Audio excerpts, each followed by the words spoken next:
Hello, everyone. Welcome to my channel. I'm, of course, your host tonight, Mega Mike the Movie Man. We got a super fun stream planned for you all. This is our Criterion July post-game sale show. What that means is we're going to go ahead and talk all about Criterion tonight. So if you love that boutique label, you're in for a treat. But how it's going to work with the rounds is our first round, I'm going to bring out our panel right away. We're going to talk about how did the Criterion sale go for everybody, just kind of in general, talk about how many titles we got, where we got them, all that great stuff.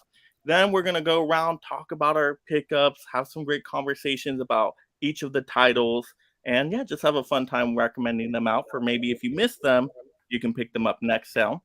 And then third round, we'll talk about how we rank Criterion among the other boutique labels. So that's always fun to hear difference of opinions on that one. That's going to be great. And then we'll also have a bonus round talking about our next boutique label sale that we might be looking forward to. And that's going to be different for everyone. So that's going to be great to hear everyone's thoughts there. But of course, we want it to be very interactive tonight, audience. So leave questions, leave comments, leave reactions, and we'll definitely jump into the comments once in a while to see what's going on in there. And then just a reminder, of course, smash that like button. It only takes a half a second. You're visiting the channel for the first time, you love physical media, you got to hit that subscribe. And of course, if you love movies, support the channel with those super chats, get a fun thank you video played. And then, of course, check out memberships if you want more exclusive perks and content. And of course, tons of merch out there, Collector Club merch, Mega Mike merch. Check the shop link for that. But let's get right into this. Let's bring everybody out. Everybody say hello. Hello. Hello. All right, and we're gonna have Tim start this round off after I just check in the comments, see who's joining us today. We got Adrian saying hello there, Mike. Hello, Adrian. Hello, Adrian. Ooh, we got the 4K King. Hey, hey, hey. Hey, what's up, 4K King? We got Benicio, the horror cholo, Mega Mike in the building. Yes, I am. And then we got Caveman Movies and more. Hey, everyone. Hey, Caveman. All right, so let's go ahead and start this off. Yeah.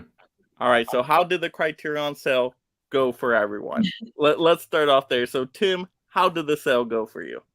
Well, I guess not as good as the rest of this panel. My local Barnes & Noble pretty much cut their selection down to almost nothing. They'll carry a couple of titles with like 15 of that, but their overall selection of titles is absolutely atrocious. So I had no in-person shopping to do because I couldn't. So I actually turned to Amazon for all of them, really. Amazon, though, is iffy because I ordered after hours and it comes when it comes, I guess. Oh, geez. Yeah, Amazon is so weird on that. I ordered after hours and got it like very quickly, no problem. But other titles like the Fisher King was saying months and months down the road. I ended up canceling that sucker and just going in person to try to find it. So it was all over the time dates with when they would ship it out to you. I thought that was super weird. Yeah, they get back ordered like crazy on there. I wish I mean, I still could do the in-person if next one. I have a store that's a little over an hour away that is still really good. But my local one, like I said, just absolute garbage. So I didn't get to travel to the other one. So I got to have zero fun in person. It's not as fun clicking buy online. It saps a lot of the fun out of it. No, you lose the collecting hunt out of it, right? The thrill of the hunt. It's when you pick it up in store, it's like, oh, they have a copy of this, but online it's like, oh, cool, it's in stock, add to cart. It's not the same. Like the end goal, you still get the movie, but there's that. I don't know. It's a different experience grabbing it in person.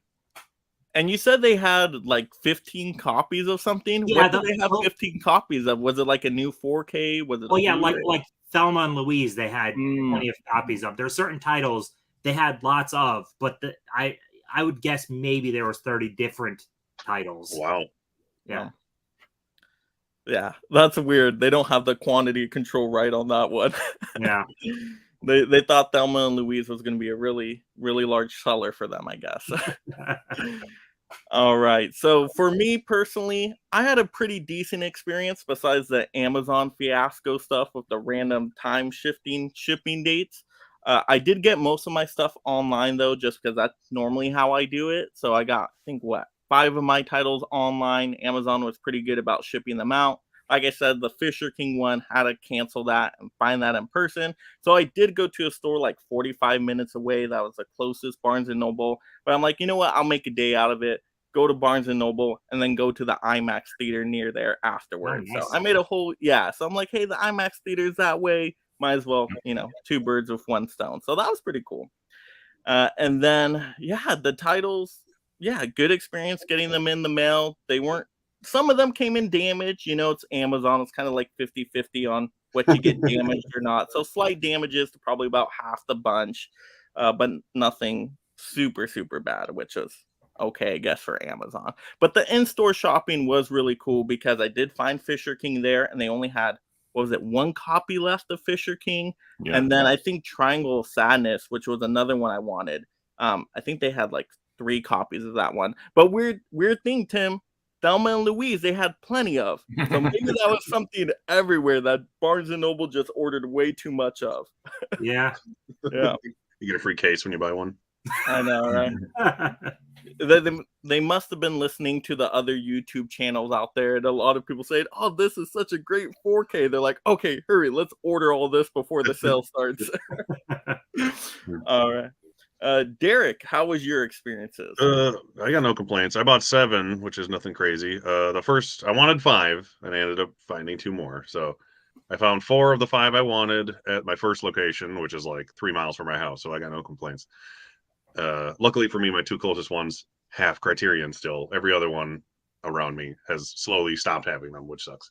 But I didn't know that Barnes & Noble did their like new points thing. If you're not the membership thing where you pay whatever it is a year, but it's their free thing. And they were doing double points that week.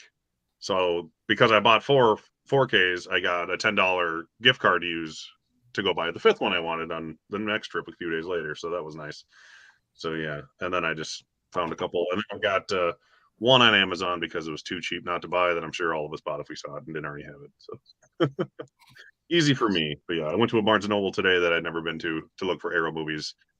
No movies there. Oh. I'm glad you brought up, Derek, the new point system, the reward system, because I had to sign up for that too now. I'm like, what is this? And they started pitching it to me. I'm like, oh, if it's free, I guess so. But I was disappointed. They said no more educator discount out there. So I'm like, oh, sad face for me. I'm like, that was such a great discount. I couldn't stack it anyway with the Criterion sale, but any other time I could have got it. That'd be nice if you would have gotten like extra rewards or something out of it. I know, that would have been so nice. All right, Mockbuster, how was your experience shopping? Well, it was am I on? Okay. Well, it was my first time going to the United States, right? So I was like, oh my gosh. So I made a hunting vlog, going to both Barnes & Noble and a Best Buy. Oh my gosh, it was such a fantastic experience, because here in Canada, it's like we have a selection, but it's usually like maybe like 20-30% upmarked. So seeing Criterion's for like $19.99, which I think roughly translates like 26 Canadian, which is pretty good, because I think here it also comes to like 41 brand new for a Blu-ray.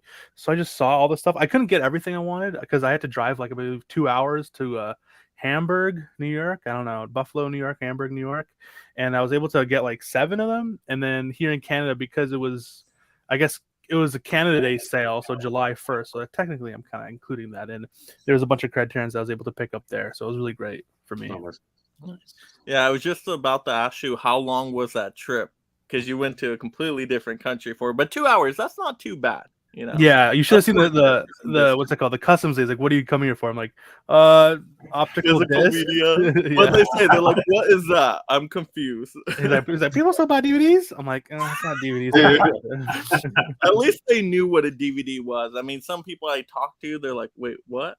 You mean streaming? Are you talking Netflix? No, like you put a disc in the plate, huh? Yeah, even though Criterion Channel is a fantastic streaming service, I just like to have it, physically. So yeah, and it's not all the same stuff either. And it doesn't get censored either, right? Yeah, it's funny. Yeah, they don't. I'm sure. About the border too, Mockbuster. I live in New York, and me and my family took a trip to Canada a couple months ago, and crossing the border, they were like, "Why are you here? How long are you?" Yeah. they like hated Americans. I felt like so Yeah. Well, my middle name is Muhammad, so they're like, what are you doing in here? I'm like, so, Don't say something stupid. Don't say something stupid. like a bomb. I mean, Criterion. You're fucking drugs. Damn it. All right, and then Steve, how was your experience? Yeah, so I only planned on buying 12. I ended up buying 15, so I didn't go too far over, but I had a lot on my list. I still have a ton on my list. I mean, I keep adding more movies to it. So, and I'm trying out some more, like foreign films and stuff this time. So I did pick up 3 foreign films. So I didn't go too overboard with that. But I've got tons of ones that I really wanted. But as far as I got all mine from Barnes and Noble. 3 of them I had to order online through BarnesandNoble.com and I had those delivered. But I think I had maybe a couple where I ordered it online and then did a store pickup and then bought some other Criterions while I was there. So, but 15, I think I did pretty well. I didn't go too crazy, and I did sign up for the rewards program as well. So I got like $5 off of one of them. So I think it all worked out. I had fun going to the stores, but the 3 I bought online, I just could not find in any of the local stores. So I had to, check them out there, and they're ones I really wanted. So I thought it was worth doing a delivery on it. So, and they came in perfect condition as well. I did have one movie at the store where I looked at it and didn't realize there was a crack on the back case. So I took it back, and they let you exchange it for another one. So and overall, fun experience. And for the most part, the Barnes & Noble locations in my area some of them have downsized a little bit, but they still have quite a bit good collection selection overall. So but I know there's one that's near me that's stopped selling selling Criterions altogether. So they still sell some movies, but they're really high in price, so as it usually are at Barnes & Noble. But had a lot of fun though.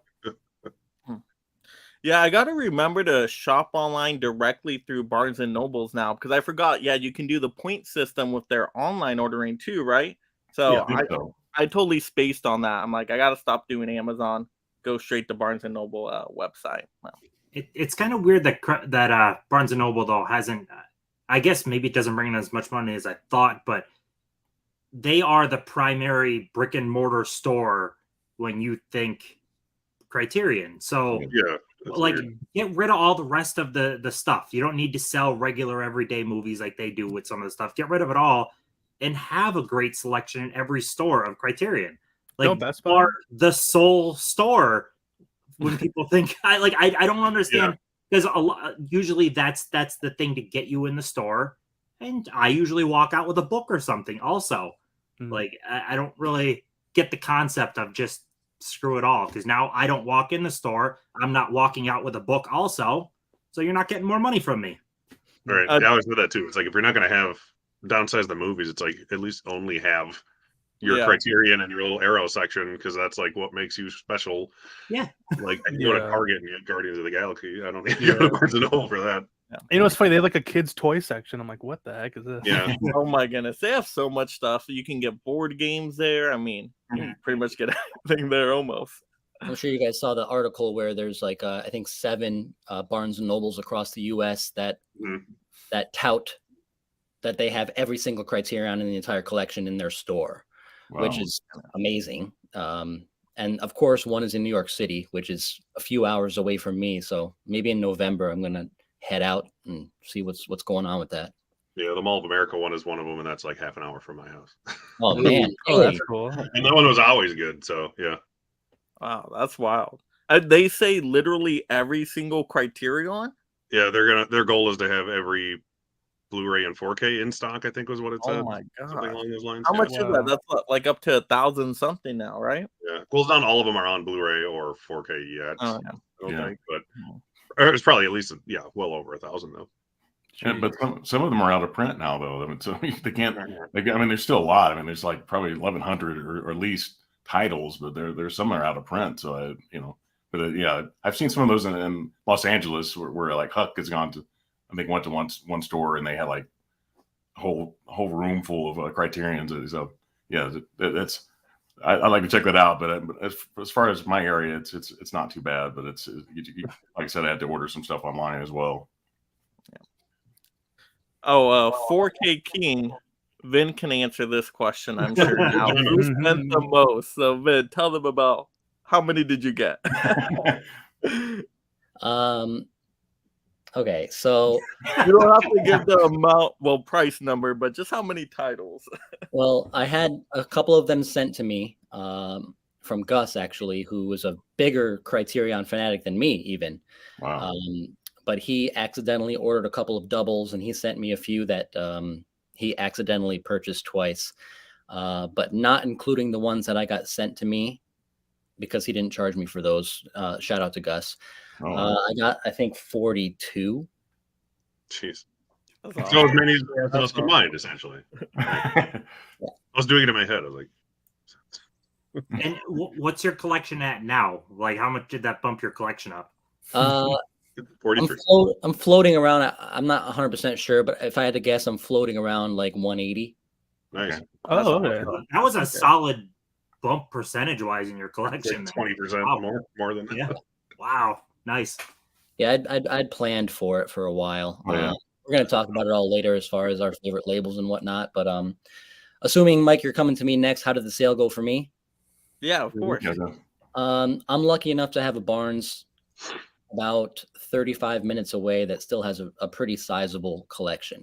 I used to have one that was like 10 minutes away, like 10 years ago. It was great, but they closed down many years ago. So now I have to go a little bit further, but it's still a pretty expansive collection they have at this store. And it's so funny because every time we were talking about, like, I think Mike, you said it, like you're missing out on that collecting experience. Every time I go to Barnes and Nobles, I tended to go early. Like the store opened and I was there 15 minutes later. And you always see like one or two random dudes with like some obscure movie t-shirt on, like looking through the and you just get to talking to people, and you just meet these people that are there for the same reason that you're there, and they all have all these different recommendations, and I'm giving them recommendations. And that's one of the things I love so much about the Criterion collection, is that it's so deep that there's so many titles that I don't even know about. Mhm. So you can meet somebody new and trade recommendations and just discover so much. So the sale went really, really well for me. I watched a lot. I bought a lot, but I discovered so much cinema that I never would have discovered otherwise. A lot of gems, but we're going to talk about them later. But that's what I love about the Criterion collection. They're so deep, and especially with foreign cinema or older cinema from 50s, 40s, whatever it may be. You know, I already have a bunch that I didn't get this time that I'm looking for the next sale. But it went great because I discovered a lot of good stuff, and I obviously picked up a lot of good stuff. So most of it, I went to Barnes and Nobles, I think 3 times, but I did get some stuff off Amazon. If my store didn't have a movie in stock, Amazon always did for like next day delivery or 2-day delivery. So I was like, okay, I'm going to use Amazon then, you know, but it was mostly Barnes, but definitely some Amazon in there too. Oh, that's awesome. And what is kind of your watch timeline for those, Vin? Is it kind of just whenever you're going to pull one down, or are you like marathoning it like one a day? I was definitely focused on just Criterion for July. So I got 45 new Criterions in July, and I forget now, but I've watched close to 30 of them already. Oh, nice. Nice. That's great. There you go. That's the way to do it for sure. Yeah. Let's see where you got some more people joining in the chat. We got Wilkie's Movies and Music. Hey, all. Hey, Wilkie. Howdy. Yeah. Let's see. 4K King says, yep, I canceled a order and went in store. I used to have to drive 1 hour and 40 for an in-store shopping experience, but luckily we got a section by me recently. Yeah, that's a lot. 1 hour and 40. Ooh, I don't think I could do that. Yeah, I don't think it's worth that. Yeah. We need to just order them off the website. Yeah. Yeah. Now, if they didn't have online shopping, of course. But, Yeah. Yeah, like me. Yeah. Yeah, right. Yeah. Yep. Venancio says, Vin, I'm glad you are here. You're the number one. I'm Criterion dude. I know. Vin, when I heard your number, I forgot what stream it was, but I heard that number. I'm like, how many titles did you get? He needs to be on the post-game show. I have to get him on this. Yeah, I think that was on Ken's live monthly roundtable from July. Mm-hmm. Oh, yeah. God. Yeah, when I heard that number, I had to do a double take. I'm like, what? Did he just say 40 something? Yeah, I wouldn't be here today if I bought I that. think that beats all of the ones I've ever picked up. I don't even think I got 40 in my home collection right now of Criterion. All right, let's see. Oh, we got Internal Melancholy here. Hi, all. Yeah, hi, Internal. Let's see. Oh, we got another Collectors Club member here. Okay. Pop Culture Cafe. Look at all these awesome Criterion behemoths. We're behemoths, everybody. That's Apparently. awesome. He's just referring to me. Yeah. Yeah, Cinema Inspired says, wish we had Barnes & Noble in Canada. Great panel. Well, thanks for being here, Cinema That's it, Inspired. He's got a hell of a Criterion collection. Oh, wow. See, Cinema, we'll have to get you on the channel one of these days. Let's see. We got Wilkie saying, I have to say Criterion has great customer service. One I bought in this sale at B&N actually had the wrong booklet in it. I emailed Criterion, and within 10 days, they mailed me the correct booklet. That's Yeah. good. That's I love to interesting. hear Yeah. stories like that. Yeah, they will actually they'll fix any issue at all. Yeah. Like even if you had any slight issue with the disc, they'll have you prove you destroyed it, but they'll send you a new disc. They'll make anything correct for you. Oh, Yeah. wow. They're a good label that actually cares about what they make. Yeah. That's weird, though. I've never having the wrong booklet in it. Does Yeah, that that's funny, happen yeah. a lot? That's probably not a lot thing, but anything can happen in production. Mhm. So it's probably one of Yeah. those fluky things. Yeah. I don't think I ever had anything like that. Wow, that's wild. I've gotten wrong movie discs before, Oh not my necessarily gosh, Criterion, really? but with other Wow. labels. So stuff happens. Wow. Yeah, I I haven't did had wanna- that happen either. Wow. I did want to bring up one that I mentioned on I did a video on it on Saturday, but it wasn't one I picked up from the sale, but it's I was happy to find Time Bandits. They talk about Time Bandits. Nah. Apparently, you can buy the slipcover by itself from them, even if you. This is the Blu-ray. funny. It's a 4K slipcover, and they sold it to me for $5. Oh, cool. Free Oh, shipping. That's funny. Free Wow, shipping. that's So it's cool. like, because I used to have this on DVD. The DVD had the slipcover on it, and then now the 4K has it, but the Blu-ray didn't come with one. So it all depends if you want keep your Blu-ray and just get a slipcover, you can buy one separately. And so That's cool. Kind of cool. That's cool that they offer that. Yeah. So I love this slipcover. That's one thing I miss about the DVD. Like I don't miss the quality of the DVD, but I miss this. Put that out. They look the All best. right. Let's see. Let me see where we're at in the chat. We got Courtney saying we could do a Spirit Halloween Barnes and Noble. Oh, I MOA plan on it, honey. I plan on it as soon as that's Yeah, there you go. opens, That's I'm a there. fun thing to do. opening this month. Yeah. My wife didn't even want to go in the Barnes and Noble store with me. She's like, I'll wait in the car. Go get your movie." Gotta go to one where there's also a theme park inside of the building, like Mall of America. That's I would cute. get my wife there for sure. Yeah. They do usually have a Starbucks though. Yeah, there you go. That's true. Yeah, they pretty much all do actually. Even the crappy one I went to today at a Starbucks, they didn't sell movies though. All right. Yeah, everybody's saying hello to each other in the chat. Oh my goodness, Ben, Alex has more than me. Woo, that's a lot then. Let's see. Yes, the Ice Storm Criterion. There you go. Oh, yeah, I need to see that one still. That's a good movie. Michael Hubbard says, "Hi guys, I enjoy hearing about Criterions. I just got started collecting Criterions last year. I've not been disappointed yet. Love to hear y'all's recommendations." Well, let's Very not addicting. keep the Interesting. audience waiting here. So let's get into these recommendations. Let's talk about some of these movies. So, yeah, we're gonna talk about all our pickups here. So, Jim, start us off. What do we got? I wouldn't categorize mine as recommendations because I didn't watch them all yet. So That's okay. We might have watched them, so we could always say something too. okay, well, Yeah. obviously Steve saw it. I didn't get. I've never seen Time Bandits before, but with everything I've heard, I wanted to pick it up in the sale. Absolutely. That slipcover is cool, and I don't know, Terry Gilliam's cool. I don't love all his stuff, Mhm. but I figured why not. It's a fun one. That's a pretty cool one, and that one was like $14 on Amazon. Oh, nice. Yeah. Nice. Super cheap. So Carnival of Souls. I like that title. Sounds cool. I want all US, UK, like 30s, 40s, 50s movies I can get my hands on. Yeah. So I'm working on getting them all. I got the Palm Beach Story, super good. Claudette is always great. which is actually Plat X2. John, that's his favorite actress. Oh, that's right. Yeah, he definitely has this, but that's a good one. And then my other ones are box sets. I heard great things about this, and I watched the Tall T fully. That's the only one of the was it 4 movies or 5? No, 5. I didn't love it. I'm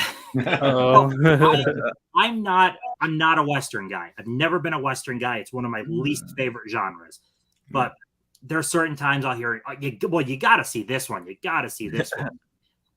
People were saying, oh, well, these are some of the best, gritty Westerns out there. And, it's Criterion. I trust Criterion. So screw it. I'll grab it. I paid them $75. Oh my God. Hefty price right there. Yeah. Wow. And that's a half off price. Wow. What year did those films come out? Huh? What year did those films come out? They're all 50s into 60s. Yeah, 57 through 60. Okay. What is there, like 5 movies in that set? Yeah, 5 movies. They're all short. They're all like 80-some minutes. So they're quick to blow through. And I would have already if I liked Tall T. I started with that one because that was the one that everyone's like, that's the best one in the set. So I'm like, well, I should start with the best and get a gauge of it. Oh my God, I was so bored for like a good chunk of it. Westerns do not click with me. I don't get it. It's a genre that just will not work for me. Yeah. I'm totally with you on those old school Westerns. Like my father used to love old Westerns. And I remember sitting there as a kid with him and he would just have these 50s, 60s, 70s Western pictures on. And I just wanted to kill myself. Wow. Interesting. You know what?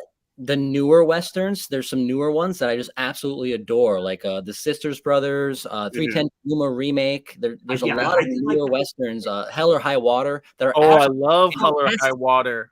They're fantastic. But the older ones, I'm with you. They're just like, oh my God, like everything is so dusty and dry. Like, God damn. Yeah. It's the same movie, pretty much. I feel like there's only so many stories you could tell, and every movie is just a variation of the same damn stories. Yeah. And so I might check out the other ones, but Tall T didn't exactly inspire me to rush to the other 4. Yeah. So, And those are American Westerns, right? yeah. The Italian ones are where it's at. The spaghetti Westerns. Django, just plain old Django's pretty good. Yeah. Django, yeah. Well, I mean, like if you've seen the Seven Samurai or Seven Samurai and then Magnificent Seven, I've seen that one. I bought the 4-disc set and I watched the other 3 the other night, and they are basically all the same kind of story, kind of over and over again. They get 7 cowboys to fight these bandinos and Mexico, and it's kind of the same story over and over. But the first one's really good though. That has a lot of stars in it. But yeah, it was kind of. I don't think I'll ever watch the other 3 movies again. Just the original, I watched that, but the other ones are just nice that they came in a box set and I didn't have to pay extra. It was like $10 for the whole thing, so on Blu-ray, so it wasn't too bad. Oh, nice. Yeah. I'm very picky on Westerns too. Like I can probably name a few I like the good, the bad, and the ugly, but after like 5 of them, I'm just like, yeah. Interesting. What about shows? Have y'all seen like those Western shows? Like I'm less Rawhide and of all a that show stuff? person. Yeah, I won't even try a show. I really love Yellowstone, which is basically a modern Western. I guess with Sheridan can write a Western because he also wrote Hell or High Water. So like I can take certain stuff, but yeah, like Vin said, that older Western stuff, dude, it may as well be like a sleeping pill. I don't Put it around your stomach though. That's funny because I know you're usually into the classics, but with Westerns, you're more modern. Yeah. You're right. Tombstone's really good though, and The Adventures of Briscoe County Jr. with Bruce Campbell. That's because it's Bruce Campbell is why I would watch it. More modern. Yeah. It's got like a sci-fi. Like Django Wow. Unchained, and Quentin Tarantino Western, which is great. So That's insane. I'm the complete opposite. Like a Wow. sci-fi Western show. So I love Westworld, the Michael Crichton movie, and I liked the show. So yeah, if you mix Western with other stuff, also I'm good. But this is just hardcore, plain old, everyday 50s Western. It's Yeah.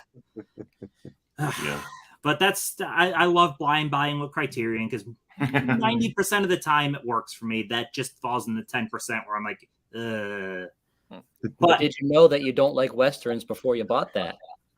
I did, but I also kept hearing, how good those ones are, and tall T will change your mind and stuff. So I don't know. I was dumb. I'll just play it. Do you check ratings when you blind buy, or do you just go fully blind? I mean, Yeah. ratings don't really tell me too much because these are rated pretty well, so that doesn't really tell me anything. I don't know. Yeah, I'm Just looking not at your the shelves, and I'm blind buying because I do a lot of blind buying with Criterion. The cover will grab you, and then you read the back of the thing, and eventually you start to understand your own tastes. Like I used to buy stuff that I knew deep in my heart I wasn't going to really like, but I don't do that anymore. I kind of know what I think I might like. So I'll give it a Google and I'll maybe check like a Rotten Tomatoes score. But at the end of the day, if the synopsis sounds like it's up my alley, that's enough. Friggin' Right. Ken, Yeah, you youngins. I watch older stuff than you, Ken. I love me some Westerns. I'm the youngest on the panel. I love I'm me 2 some months older than you, Ken.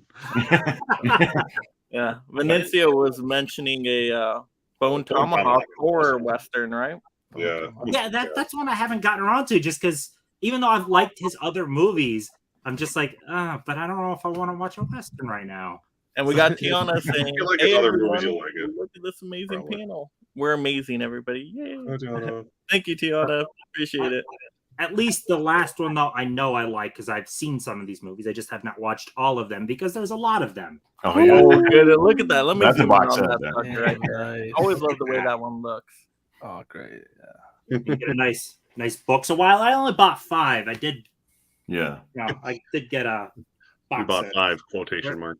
Oh, there's Nice. the pages. This was in store? Huh? Was this in store or on No, Amazon? this was Amazon. Oh. Damn, how did that come in? What the heck? It Was actually a big- came in pretty good shape, shockingly. box. It came in a box and stuff, but look at all the artwork in this thing. It is Wow. Yeah. stunning. I'm always tempted by that, and I've just like never gotten into Godzilla movies. Yeah, honestly, I like same, to yeah. get that though. Box sets I will only get during the sale. So Yeah. 125, I think this was. Oh. That's a solid price. I'm happy with it for Yeah. 15 movies. And Yeah, that's a good Godzilla's deal. fun. So I was definitely that's definitely the one I'm happiest with. And if you're worried, you can always just get the first one. Yeah. But yeah, Get that one by yeah, itself, yeah. By itself. Yeah, I Freaking haven't love seen that. much of the classic Godzilla stuff either. I love the modern stuff. Is it comparable to the modern stuff? No. No. Yeah, it's Godzilla. No. Okay. I just bought the new one at Dollar Tree. That's how much I like it. Part of the charm with the originals too, so they're actually they're based off the themes of like what happened with Japan after Hiroshima and Nagasaki and Yeah. rebuilding and the trauma of it.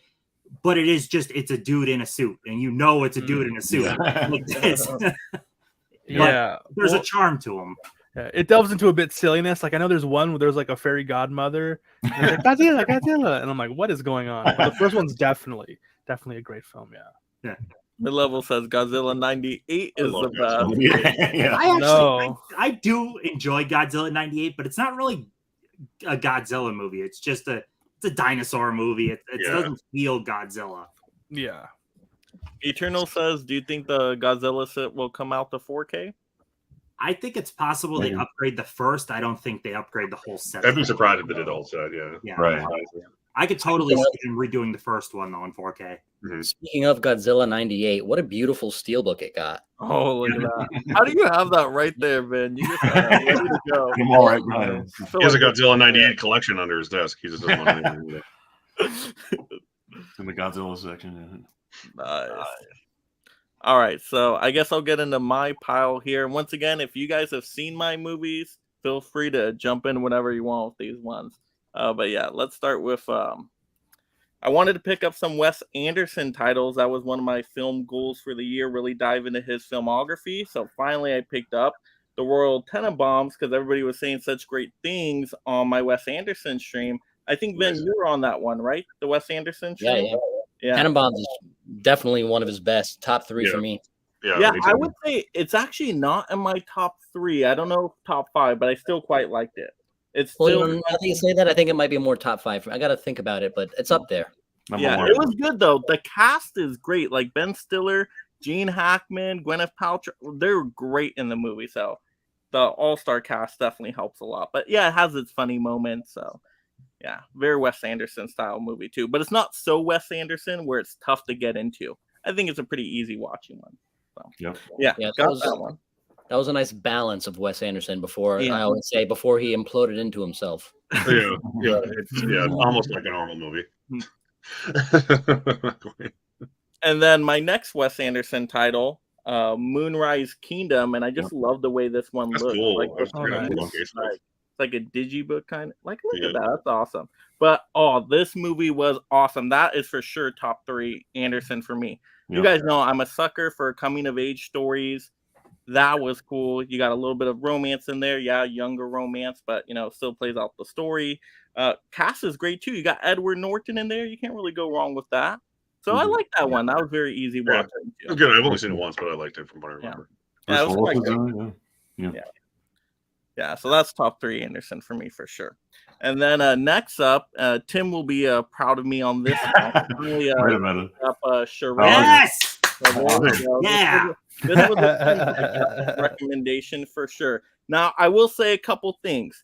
Uh-oh. I like the movie quite a bit. I mean, Audrey Hepburn's really, really good in the role. And then Cary Grant, he's great in everything, so can't complain. But I was disappointed. No supplements on this, really. There wasn't really any special features to dive into. So, and I'm a sucker for special features. So if they had that, I would have loved it. But the movie's good. It's like you guys said, an Alfred Hitchcock type of title. That's what I was going to ask, if you felt that it feels very Hitchcock, even though Very, it's not. Yeah, if you told me it was a Hitchcock title and I didn't look it up, I would totally believe you. Yeah, It has that mystery in it, has that like suspense there. So Yeah. It has a 60s James Bond kind of feel to it, too. in yeah. my opinion. Actually, Yeah. I'll be right back. Keep going. I want to show you Yeah, something. Uh-oh. Ooh. Got some It's got a commentary. It has a commentary on it, though. I mean, Yeah, that's not bad, though, right? Like commentary. I think it has a commentary, right? See, I never watched commentary, so I should do Oh. that more. Yeah, Wow, so okay. it has More a commentary. trailer, it has audio commentary, but I love the special features where it's like interviews short and like more making ofs and those kinds of featurettes. Yeah. Yeah, especially for a Criterion release, it's disappointing when there's not very Yeah. much. I got my son. Uh-oh. This is Oh, it. look at that! Look at It's that! an Tim came insert to play. movie poster for it. I love this. Wow. Movie. So, yeah. Oh, that's nice. Love that. So I'm very Yeah. happy that you liked it. Yes. Yeah. When I heard it was like a Hitchcock movie, I was sold with it. Yep. Sounds like a proud father. I know. It's like Tim's like, I'm so proud of him. All right. So, I'm so proud of you. I loved Thank it. you. So proud of you. And then the next title, of course, I know yeah. a lot of people picked up Thelma and Louise, but That's might a as good well one. kill it now. Yeah, it's a great title. It was my first time watching this too, so I was happy with it. The cast here is great too. I didn't know Brad Pitt was in the movie. Oh He yeah, was excellent. that's like but, a I mean, the dynamic duo on the front. Who is it? Gina Who am I Davis. forgetting their name? Gina Davis and Susan Sarandon. Excellent. I think this might be my favorite roles from them. Like they just are totally the leads here, and they're great. So. Are It's you an cool easy if- watching I movie. don't know if it's a hot take, but I just want to mention this since you showed it. Yeah. I love Criterion for the finding hidden gems and things like that. That's what Criterion's for. But I really feel they need to keep going with, give us like one a month of something that catches the mainstream audience constantly. So like, I agree.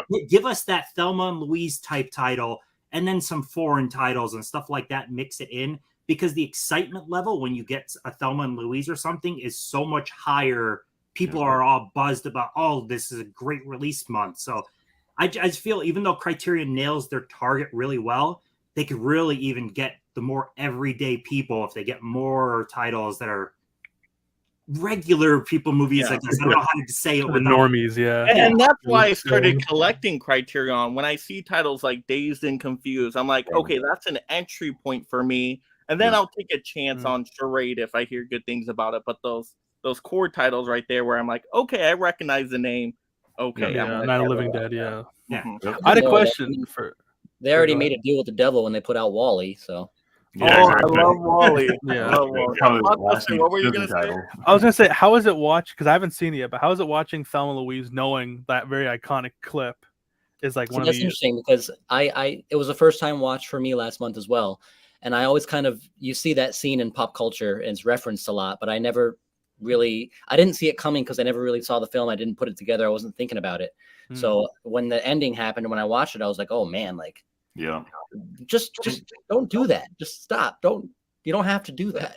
I love the balls that it has, and I love that they freeze frame the end and just leave the rest to you. Like mid-air freeze frame. I love that.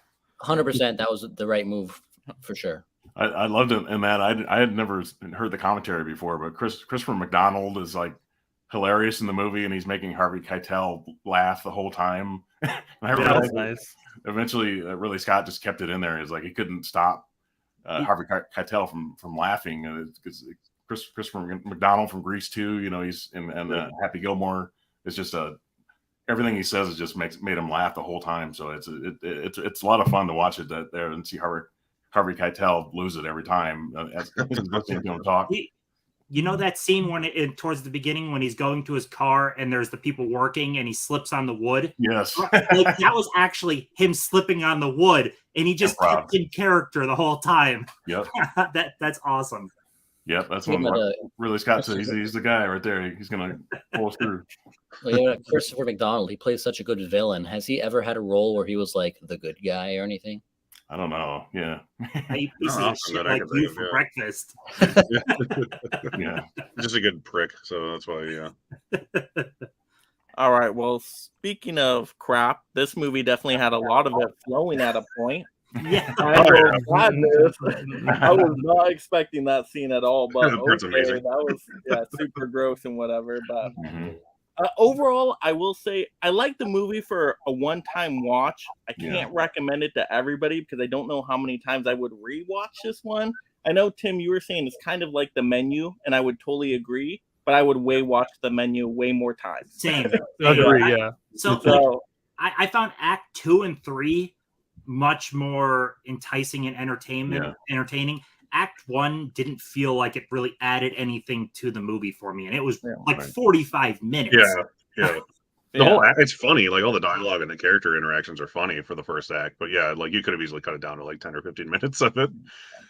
Act 3 was my favorite part for sure. Like to see how the class system changes because you got that person that like knows all the practical skills that can actually be used on an island. Yeah. That was pretty clever. Yeah. Yeah.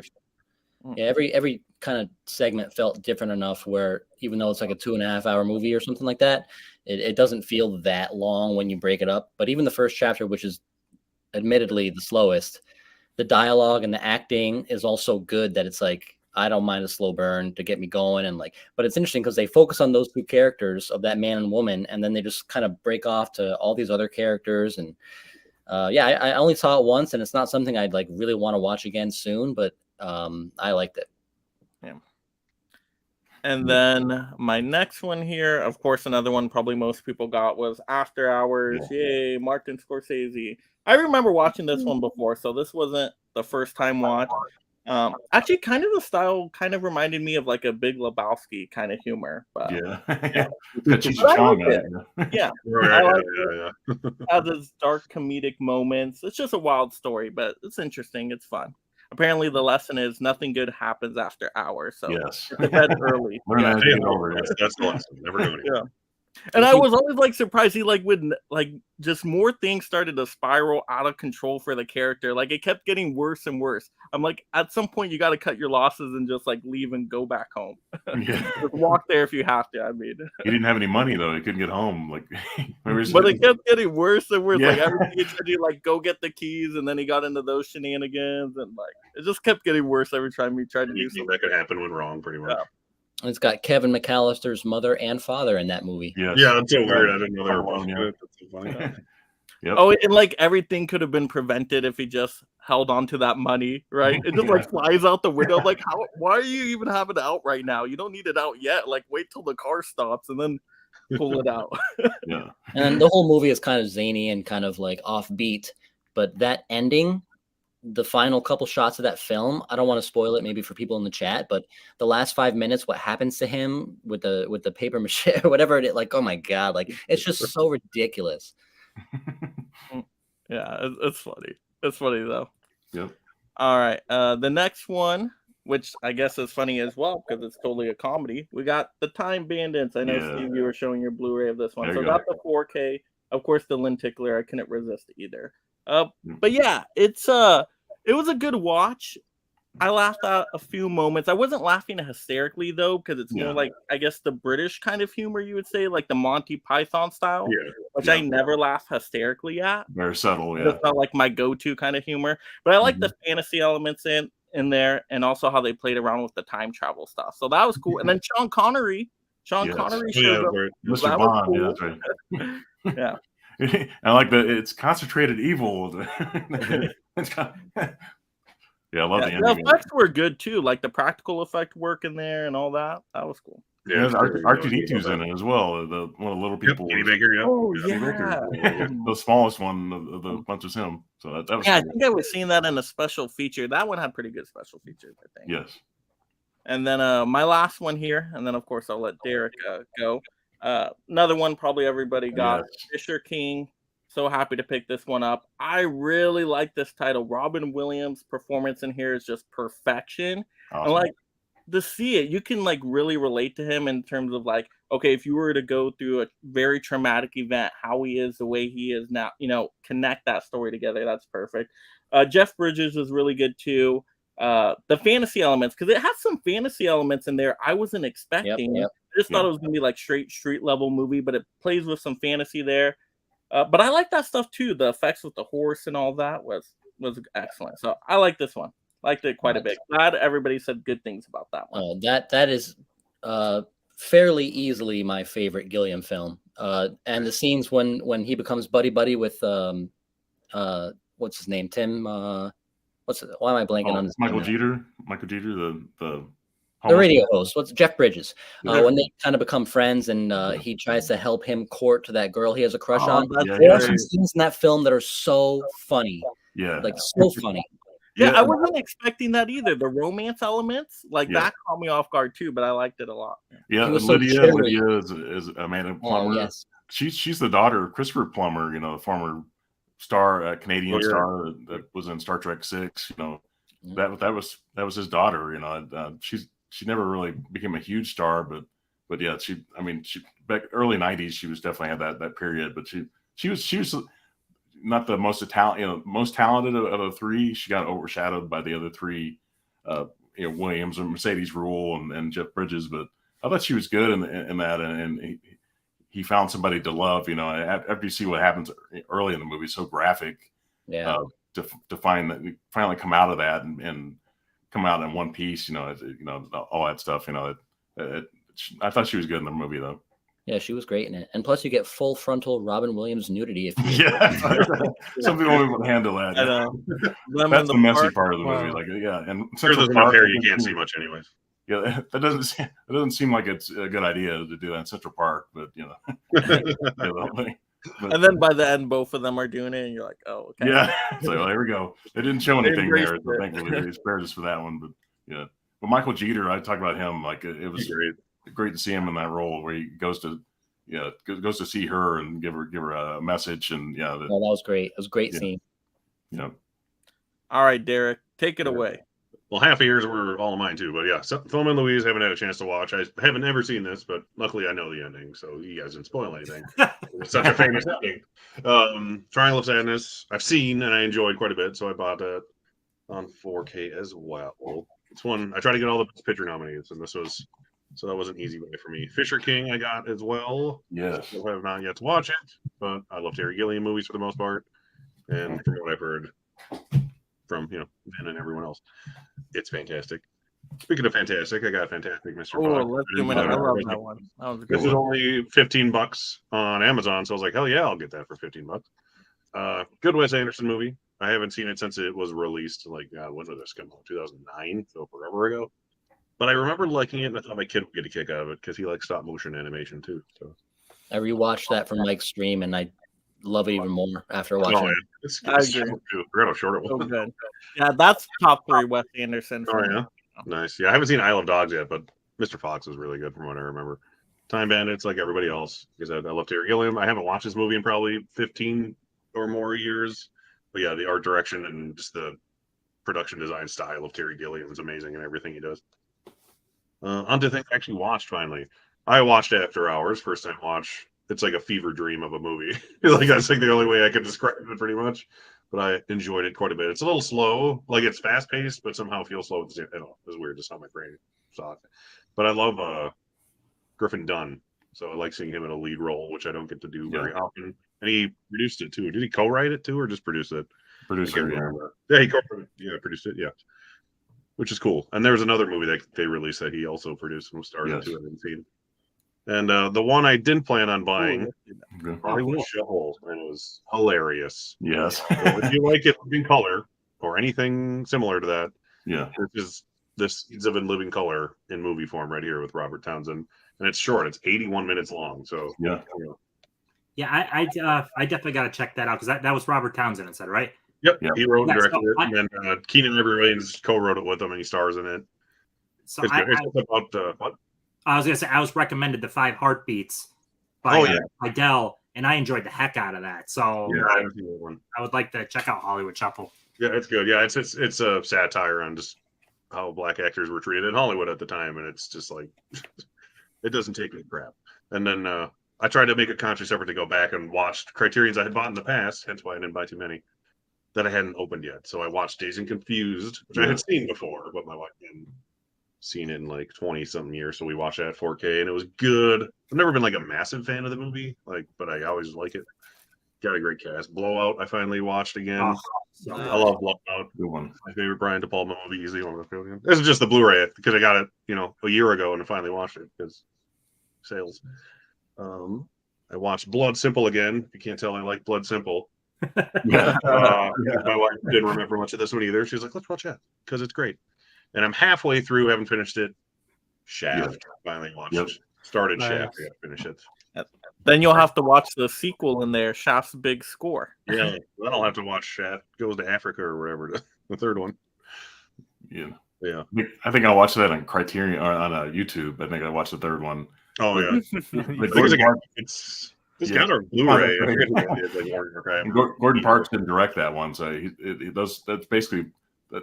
Shaft is really featuring the director more than it is Robert Roundtree. It's really because Gordon Parks directed the first two. He didn't do the third one, so that's why it's more of a feature on the director, which Criterion does that a lot. Yeah. Special features. Yeah, that's my stack of things I bought / watched. That's a good stack, yeah. And I love Shaft because they just throw that extra movie in there. I wish Criterion would do that even more. If there's a sequel with a movie, just throw it in there. Throw it in as a little bonus.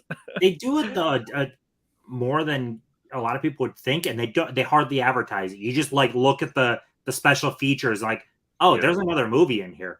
Yeah, it says it it's on there reasonably big, but you won't think to look down. They should advertise that because if I see 2 movies really big on the front, I'm like, ooh, maybe I'll get that one. Yeah. Same with In the Heat of the Night, right? Or is that the Kino Lorber? In the Heat of the Night has a sequel too. Yeah. And the movie Holiday has the original version on it too. Yeah. But it's really small print that it tells you that it's in there. Yeah, a lot of that actually. I remember the Columbia Classics Volume 3 set. I had a lot of originals and TV show episodes based on the movies. On most of the movies in that set, it was cool. Well, that's kind of why I want to pick up that Kino Lorber 4K release of 12 Angry Men. I know, Tim, you were talking about it earlier. Yes. Just so I could get that 90s adaptation because I've never seen that one. It's good. Yeah, I highly, highly recommend that one to people. I think if anyone walked away not liking it, it was just because went in with the mindset of the original is definitely better. But it's almost the same movie. You're just swapping out great actors for other great actors. Yeah, there's one scene of dialogue that's added just because of the time change since the original, but that's about it. Yeah. All right, and Mockbuster.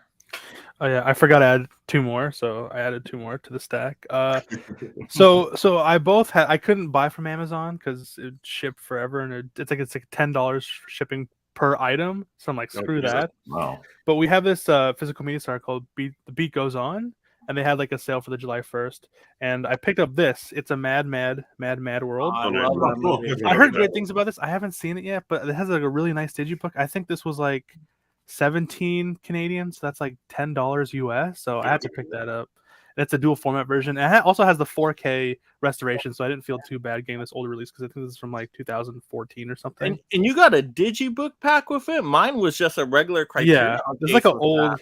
This is the older version, I think. Wow. So you got a better case than me. But it's a great Yeah, movie. Just that's plan like a a day around it because it is like Yeah. what 3 hours something. And they have the extended Yeah. edition in there too, which is like I don't even know. It has to be close to 4 hours.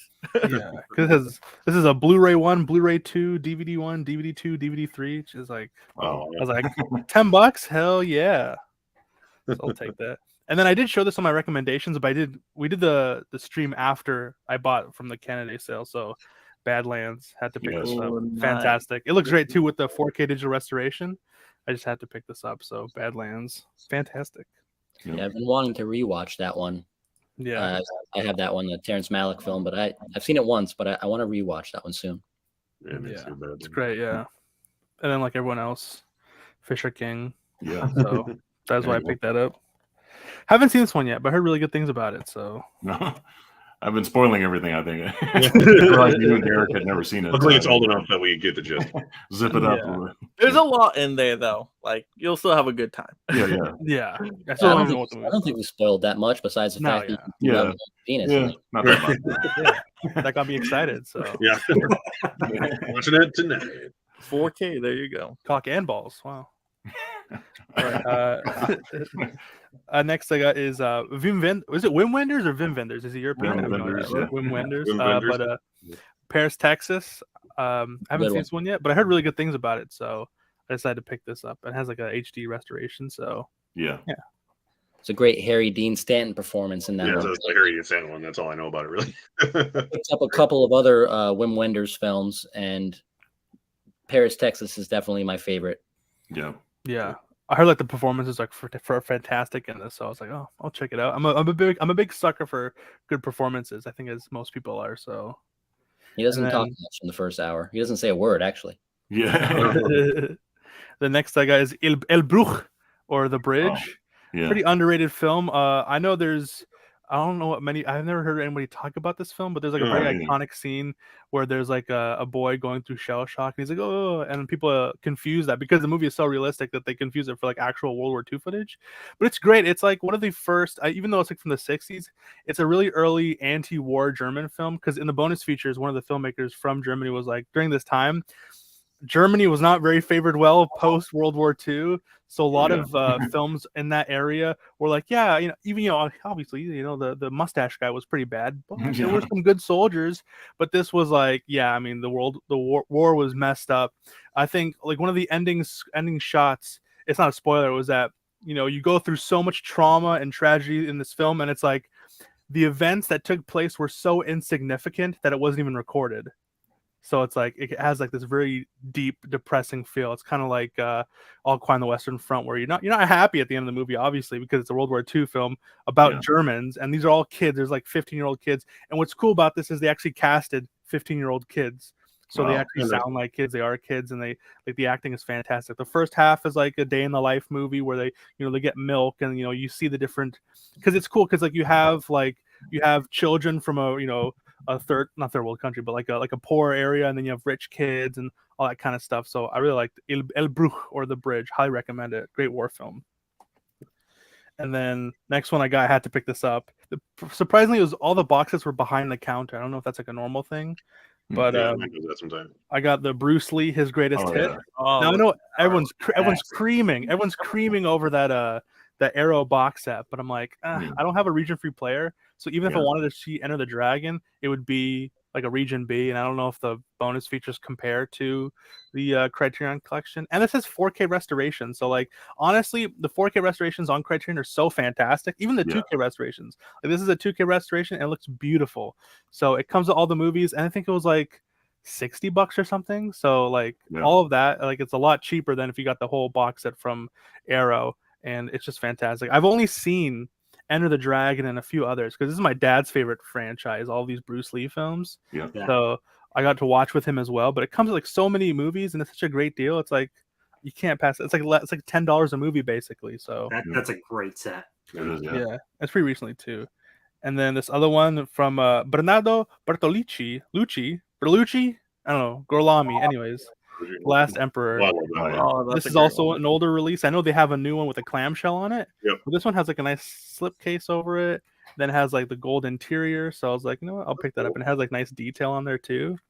Again, I don't know really much about anything about this film, but I've heard good things about it. So I hopefully, love that one. Yeah. hopefully it's I a used to good. have it on DVD, the Criterion one, and then sadly I sold Oh, it yeah? a long time ago. But yeah, I want to get that one again. I like that one a lot. Yeah, Isn't that Arrow one's putting that awesome. on- It even has a. Oh yeah, go for it, Ben. I was gonna say, isn't somebody putting that on 4K? Arrow Studio already did Canal? overseas. Oh, really? Okay, yeah, I got a UK release. Yeah. Interesting. So I'm sure Criterion's going to do it too. If they did over there, they might do it here. They have the Yeah, US rights, there's yeah. already a 4K master. It'll definitely come here. Yeah. Yeah. Hmm. And then next, I haven't opened this yet, but I've been delving deep into Andrei Tarkovsky, and I picked up Andrei Rublev. I Yeah. heard this is his magnum opus, extremely long, but I've heard really good things about it. This is really expensive, by the way. It was $49 MSRP, but it's like a very thin, and it's not like a dual thing. Like it just comes with a Blu-ray. So I wonder why this was so expensive. It is So, fun. but I've heard good things about it. So, and then obviously continuing with the Andrei Tarkovsky, I got Mirror, and this was cheaper. Like what the heck? This is like a thick. When you compare to this, it's like what the heck? But this was more expensive. This was cheaper. I love Mirror. Obviously, a lot of Andrei Tarkovsky is very slow burn films, so I can't really recommend these to people. But if you're into like visual storytelling, there's just so much to like chew on when the scenery and stuff like that, and it's just fantastic. I love this movie, Mirror. This is a 2K restoration, but it looks fantastic, so had to pick that up. And then Have you seen Stalker by Yeah. Tarkovsky? I'd like to check out Stalker. I haven't seen Stalker yet. I just watched Solaris recently. Okay. Yeah. Yeah, the only Tarkovsky film I have is Stalker, but I have to admit I was a bit bored by it. Mm, Oh, wow. yeah, and it takes place in like is it Chernobyl or something, or was it like a really The plot synopsis is really interesting, but I just kind of remember being like not that enthralled with it. yeah, and like everyone, I want to see it because like it's like everyone got radiation induced cancer or something like that. Yeah. Because Most they were people like died from it. filming months, yeah, in like a highly radiated area. So I was like, oof. It's and then- dedicated to your art there. When Yeah, literally, It's eh? life. And then next I got is Come and See. I've just heard so many good things about this film. Again, I heard it's not really a rewatchable film. It's really hard to recommend. But I love being depressed. I don't know what to tell you. I'm a Gen Z. We're always depressed. But heard really good things about this. I'm not the biggest fan of the artwork on that. It looks a bit wonky, but I heard great things about it. And for $20, I had to pick this up. So, and then these are like some of the most rewatchable films of all time, and that is Police Story 1 and 2. Absolutely fantastic. Great action, great comedy. Is it immature and raunchy and silly and stupid? Yes, but like it's fantastic, and I highly recommend. That sounds like the movies for me. You're selling me on that one. Yeah. But I know there's like a Eureka 4K box set, right? But I'm pretty sure of 1, 2, and 3. Yeah, but I don't know if that comes with that many bonus features. I know it's all Oh, 4K yeah. too. So Oh, there's look no at Blu-ray. Ben has a trilogy. Yeah, and that's also out of print too, so that'd be nice to get. But again, 4K restorations on 1 and 2 for the Criterion itself. So, but I highly recommend, guys. I know everything is ADR'd, but even still, please watch the Chinese or Cantonese dub of it. The English dub does not portray the comedy whatsoever because the guy could care less about his performance in the comedy. When I watched the English dub, it was like a 5 out of 10. But when I watched the a Cantonese dub, it was like a 8, 9 out of 10. So yeah, Police Story 1 and 2. I haven't opened this yet because I've already seen the films on the Criterion channel. But for a pretty good price, I said to pick that up. And this was actually sorry. There's almost never a good reason to put on subtitles. Like I feel like there's almost never a good if like a foreign language film. Like somebody was saying a different stream I was on the other day. Have you guys ever seen The Wailing? No. No. South Korean horror film, absolutely fantastic. But this guy said he watched it all with English dubbing, and I was like, oh my god. Oh no. I will admit, I'm a person that likes dub stuff, so I haven't seen a lot of it, but I'm totally okay with dub. It has to be the right kind of movie to enjoy a good dub track, like something you might find on one of Derek's. Yeah, nice Mr. Science Theater movie from. It's so bad it's good type of movies, like you know, you just get like four things, you know. Like Yeah. Turkish Star Wars or some shit like Yeah, that. the only thing with the subtitles that gets me is like sometimes I can't read it fast enough, and then it moves on, and then I'm like, Yeah. wait, what happened? And I'm like, that's Yeah. the way they'll get me on those. But Yeah, so I personally, I always do the subs. I never do the dub. But if it's the difference on someone checking the movie out or not, yeah, watch the dub. Like if you can't for some reason keep up or can't quite get it with subs, yeah, watch the dub. I mean, I'd rather someone see the movie than just pass on it completely then. Yeah. But for this, I recommend the dub.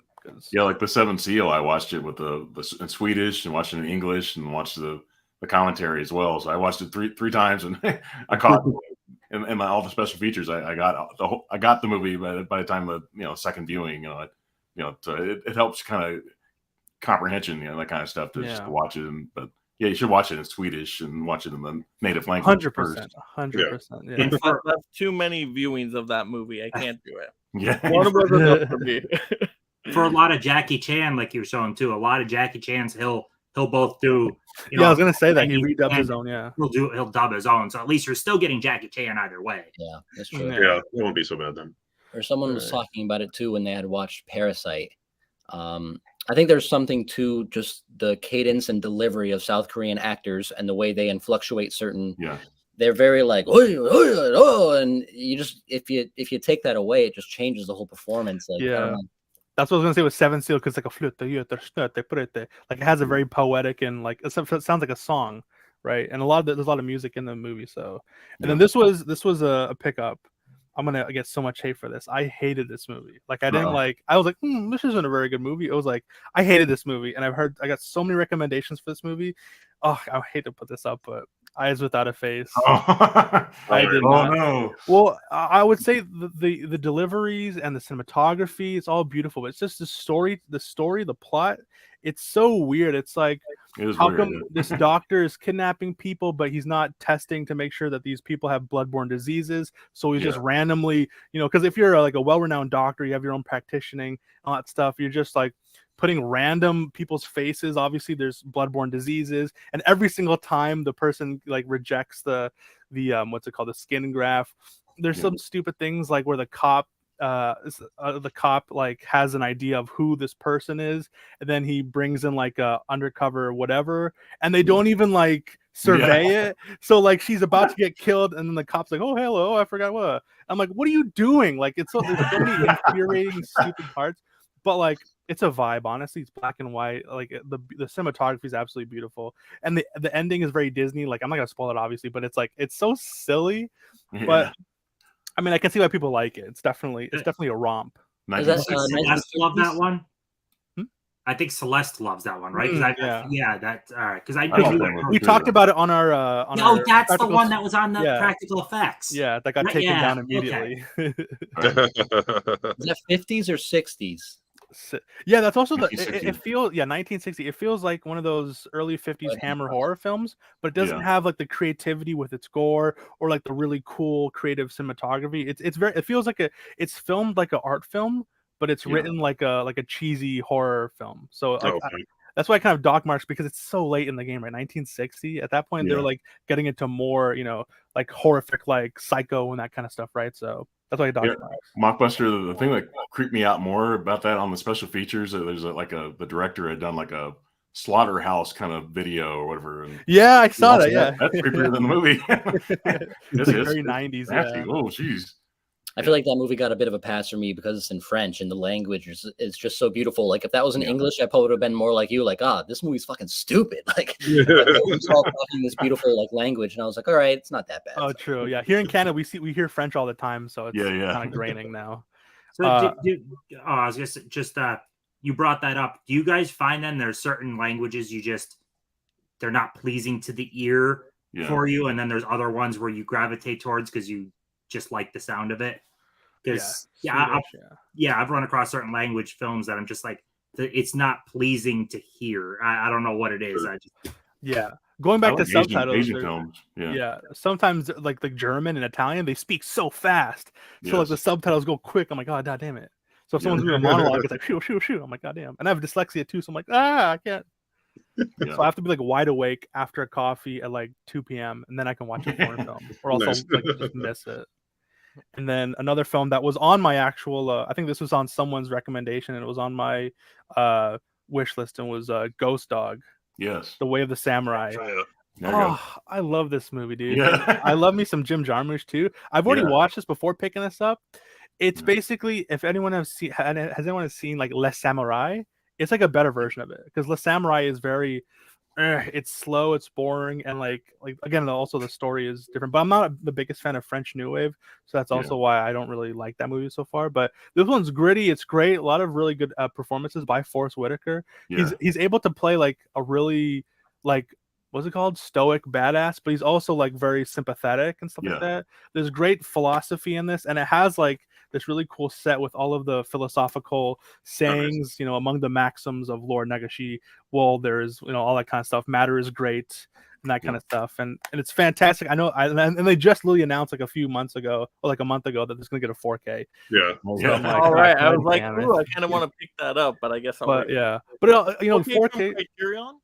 Yeah, 4K from Criterion. Oh, okay. Wow. I'm But excited it's like about it's a hit or miss, because they've released some 4Ks that have gotten 4Ks, like probably like 7 Seal. I got a 4K that has really good Dolby Vision or HDR, but then the Criterion release doesn't have HDR. So all you're getting is an uptick in the higher what's it called, 100 gigabyte dual disc. But this, the Criterions, they're so immaculate, where it's like, are you gonna really double dip, pay the $10 extra for it? It's like, I don't know.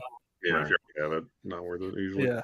And then the last pickup, I made a video about this, and someone was like, "Oh, this movie sucks." But I'm like, it can't suck, because it's Guillermo del Toro, and it's Pan's Labyrinth. Yeah. Oh yeah. I've heard so many good things about Awesome. it. Don't like that movie? So good. Yeah, I got a comment. Someone said it was like slow and boring, and it was That's like like the one terrible. everyone likes, if anything. So, because I love me some Kronos, I love me some Devil's Backbone. So I think this is the last in the trilogy. So I had to pick this up, and I think one of the guys from Hellboy is in this. I haven't seen it yet, but the eye guy, Doug Jones. Yeah. So He's the fun and he's a creepy eye guy. the creepy eye guy, yeah. So those are my pickups. So I haven't watched it yet. Obviously, it's still sealed, but I'm very excited to get into it. Yeah, The that's a great visuals movie. are great in that movie. Like just seeing the creature designs. Yeah. Super cool. Yeah, that's a great one. Yeah, because what I love about Guillermo del Toro, it's not just like a horror movie, but there's like heart and depth to it. Like it feels like a Universal monster movie, but it still retains that. But it's also for the new era with like really good makeup effects and sometimes really good gore too. So If you like Devil's Backbone a lot, you'd like that one a lot, because I always consider that like the spiritual sequel. And they both take place during the Spanish Civil War too, right? Yeah, it's very similar to it. I watched go my first, wife last weekend, Pan's Labyrinth. I hadn't seen it since 2006, and I loved it. It grew on me. It's something I hadn't, like I said, I hadn't seen it since then. But like I by the time I watched it with the commentary, I and all the special features, I loved it again. And I heard this edition is actually better than the 4K, because I heard that the color timing is better on the. Okay. Yeah, is it? they fumbled the bag. Yeah, they fumbled the bag on the HDR. So They just have the regular Blu-ray still. All right. That's more like a dark fantasy film, Pan's Labyrinth. Hey, Mike, before you go to me, I've noticed all the people in the chat. If you want to go to the chat before you go to me, I noticed a lot of comments in there. Oh yeah. I've had a bunch of comments. We'll jump around in the chat for sure. My mom's here, so that's nice. Hello, Mom. Let's see. We got Darvin saying "Fantastic Mr. Fox" is my favorite Wes Anderson. It's so good. I don't know what my favorite soundtrack would be from a Wes Anderson movie. They're all really good though. Roll Tenenbaums probably for me. Tenenbaums, as far as like actual like songs go, that's the one that pops in my head. Yeah, the Digipack is out of print now. That's why I didn't get that for Mad World. Let's see. Wilkie saying I started Train to Busan with dub, but stopped it and started over with subtitles. The voices just didn't seem right. Right. Yeah, Darwin says I usually can't bother with dubs. I don't want to change anything about the original film, including its original language. Yeah. Yeah, Del Toro, such a good director. Yeah, we actually did a whole stream on Guillermo del Toro's filmography. That was so fun. Yeah, I love the Hellboy movies. Hellboy movies are so good. Let's see. Apparently, Pinocchio is rumored to get a 4K from Criterion. cool. That's a pickup for me, Steve. Then That would be good. I'd get that. Yeah, I enjoyed that a lot. That Pinocchio. All right, so let's go ahead. Steve, titles. Yeah, so yeah, I got a lot of the same ones a lot of you guys had. I've had 15 titles. I've watched all of these. Some of these I had seen before, but a lot of them had been years since I had seen them. Nice. But Thelma and Louise, I had to get this one week one. I did like 3 videos on my channel, 3 Criterion haul videos, and so that one, fail safe. First time I'd ever seen this one. Oh, dude, that one's freaking But Tim incredible. mentioned it. Like I love Dr. Strangelove, and it's definitely a darker version of Strangelove. Love that one. Oh, okay. I'll put that on. Who on the panel saw that anyway? Just Steve and I? Yeah, I think I so. remember you talking about it. I haven't seen it. I so recommend that one. Yeah. It is freaking fantastic. It's got Walter Steve and Matthau me, in it, which is John from Pladex 2. Yeah. He loves like hopscotch, and he loves this movie because there's a Walter Matthau's in it. That's Uncle Wilson. And Mr. Walter Wilson. Matthau is highly unlikable in the movie too. Yeah, he is. In Charade, he's not that likable in that movie either. He's in Charade as well. Yeah. But that's a Sidney Lumet film, right? Yes. Yeah. Failsafe is. I really recommend that to people. Pan's Labyrinth, we were just talking about that. Nice. I really like this, Muhammad Ali, the When We Were Kings. Like it's a documentary from 1974. It was released in 1996, but it's really good. About the Rumble in the Jungle with Muhammad Ali and George Foreman, the whole thing. That's really good. I bought Hasu. Yes. I need to see that still. Hasu. This is a wacky. It's not exactly scary, but it's a wacky movie, low budget, Japanese horror movie. Great. So creative. After Hours, of course. I had not seen this since like the late 80s, and it really grew on me. I mean, I liked it then too, but it is kind of a nightmare kind of mess that he gets into, but I'd watch this one again. It's definitely Martin Scorsese, definitely a more comical kind of thing that he hadn't done in a while, and it kind of saved his career at the time. Yeah, it was interesting, all the behind the scenes stuff on that one. Yeah. Sure. Uncut Gems, I had not seen this Oh, I one. love that movie. Yeah, I still didn't get that one. Yeah. I don't know. The Safdie brothers, it's I You don't that like one. it, Tim? Is that what you're saying? I love it. I guess it's well made, but I can't get enjoyment out of it because it's doing what it's intending, but it raises my blood pressure so much, and everybody is yelling everything. Right. Like I can't get enjoyment out of it. It's like the whole freaking movie is just being yelled. Like the score is so loud, they're yelling over top of the score. I'm just like, no, this ain't for me. A lot of people don't like the ending to it either. Yeah. You like Good Time? I didn't check out Good Time because Good Time's a great I movie. really didn't like it. So good. It shares that same quality where they're both just like, Yeah. they're very similar, but I love both of those movies. I like Good Time as well. I wish Criterion would do Good Time. I wish they would release that Surprised one. they haven't with all the other ones they did. Yeah. Then I got Targets. I wanted that stuff. They didn't have. They only had the DVD when I went there. Bogdanovich. I like this movie a lot. It's like it's late 60s, 68. It was it had that 60s kind of vibe to it. I got a Throne of Blood from Kurosawa. Oh, so good. This is really So good.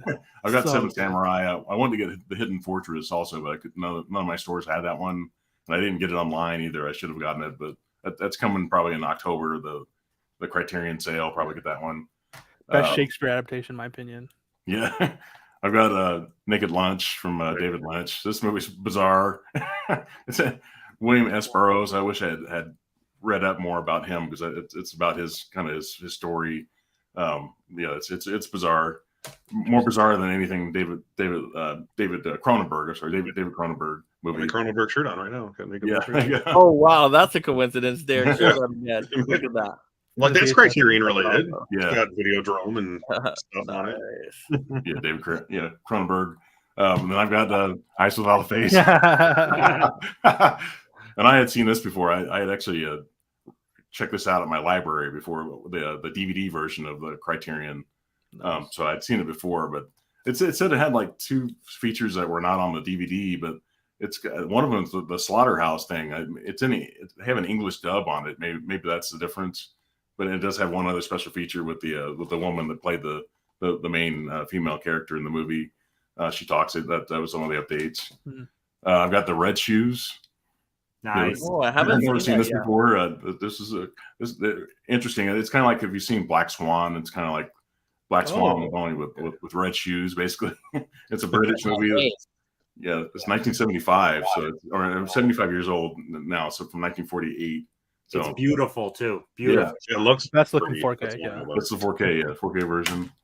I had not seen this since 2021, but it's Sound of Metal. Yeah. Oh, that's a good one. My favorite Very movie. good. Yeah, And I this love one that definitely design too.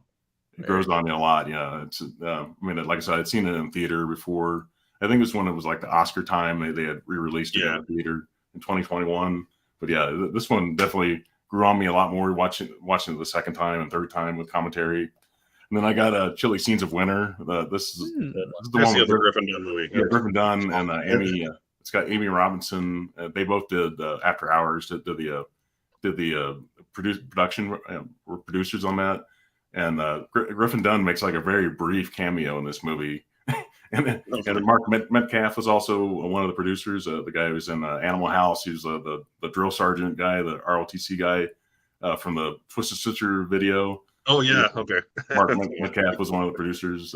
I like this movie a lot. I really like the alternate, I guess the original ending or the extended ending. Really like that, and the special features. Enjoyed that. And that's Kevin McAllister's dad too, right? Yeah. He has one of that movie. His love for his love interest in that film, Chilly Scenes of Winter, is so. It's like one of the purest, strongest. This guy is so freaking head over heels in love in that film. Yeah, it's John Hurd. He was in After Hours. He was a bartender in that movie. Yep. Yeah. He's the father from Home Alone. Yeah, McAllister's. And then the last one is another Safdie brothers, Daddy Longlegs. Had not seen this before. This is based on the Safdie brothers' father, which I didn't realize that at the time when I was watching it. The guy he directed was it Frownland or whatever, that other movie that's on Criterion. The guy that starred in this, Ron Bronstein, I guess, Ronald Bronstein. Yeah. He plays the dad in it, but he's supposed to be the Safdie brothers' father. And the way I guess he was a terrible father when they were growing up. This movie I had to kind of watch a couple times to kind of enjoy it a little. It doesn't come with a commentary though, disappointingly, but because they do a commentary for Uncut Gems. But yeah, I'd love to see Good Time get released on Criterion as well. But that's it for my pickups. And you can tell that's a Safdie brothers film as well, just kind of the way it's put together. But you can kind of tell it's earlier, they're not quite as polished yet. Right, it's 2009. Yeah, it's definitely. I liked it overall, but I'd probably have to give it give it a rewatch to kind of enjoy it a little bit more. Just knowing after seeing all the special features, realizing that was their father and that was based on kind of their life experiences growing up and how bad of a dad he was at the time. Yeah, man, the father character makes some ridiculous choices. Watching it, and you're like, "What are you doing?" Yeah, he gets arrested in the movie, and like, "Oh wow." I gotta say too, the one Safdie is a heck of a good actor. He's really good actor. He is. Benny Oppenheimer. Benny is in Oppenheimer. He was really also. I absolutely loved. What the heck's the name? Hey God, it's me, Margaret. I think that's how. He was the father in that. He was great. There's been a handful of things. Yeah. Isn't the one brother in Good Time one of the Safdie brothers as well? Yeah, that's Benny Safdie as well. Yeah. Yeah, he was great in that role too. Yeah, he's also in Book of Boba, but we don't talk about that. Yeah. He's a writer director. Oh no, he's in. He's in.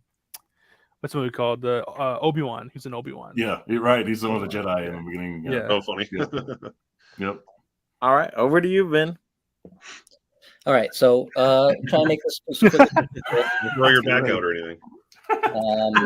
I'll just keep zoomed in on you because I know you got a lot. All right, I'm gonna run through them quick. First one, I don't have any. I have two big stacks I'm gonna run through, and then I have a smaller stack of films that I like. Were some of my favorite watches. But the first one I got, well, not the first one I got. The first one I'm going to show is Angel at My Table. I had not heard about this film, but it was directed by Jane Campion, the same director as Power of the Dog. And I've seen a couple of films by her, and I really like her as a director, so I grabbed this one. I grabbed a Kurosawa film, The Hidden Fortress. Yes. There you go. I grabbed the original Norwegian film from 1997, Insomnia. Yes. Yes. Yeah. I will say I Love like the the remake. remake better though, but this is good too.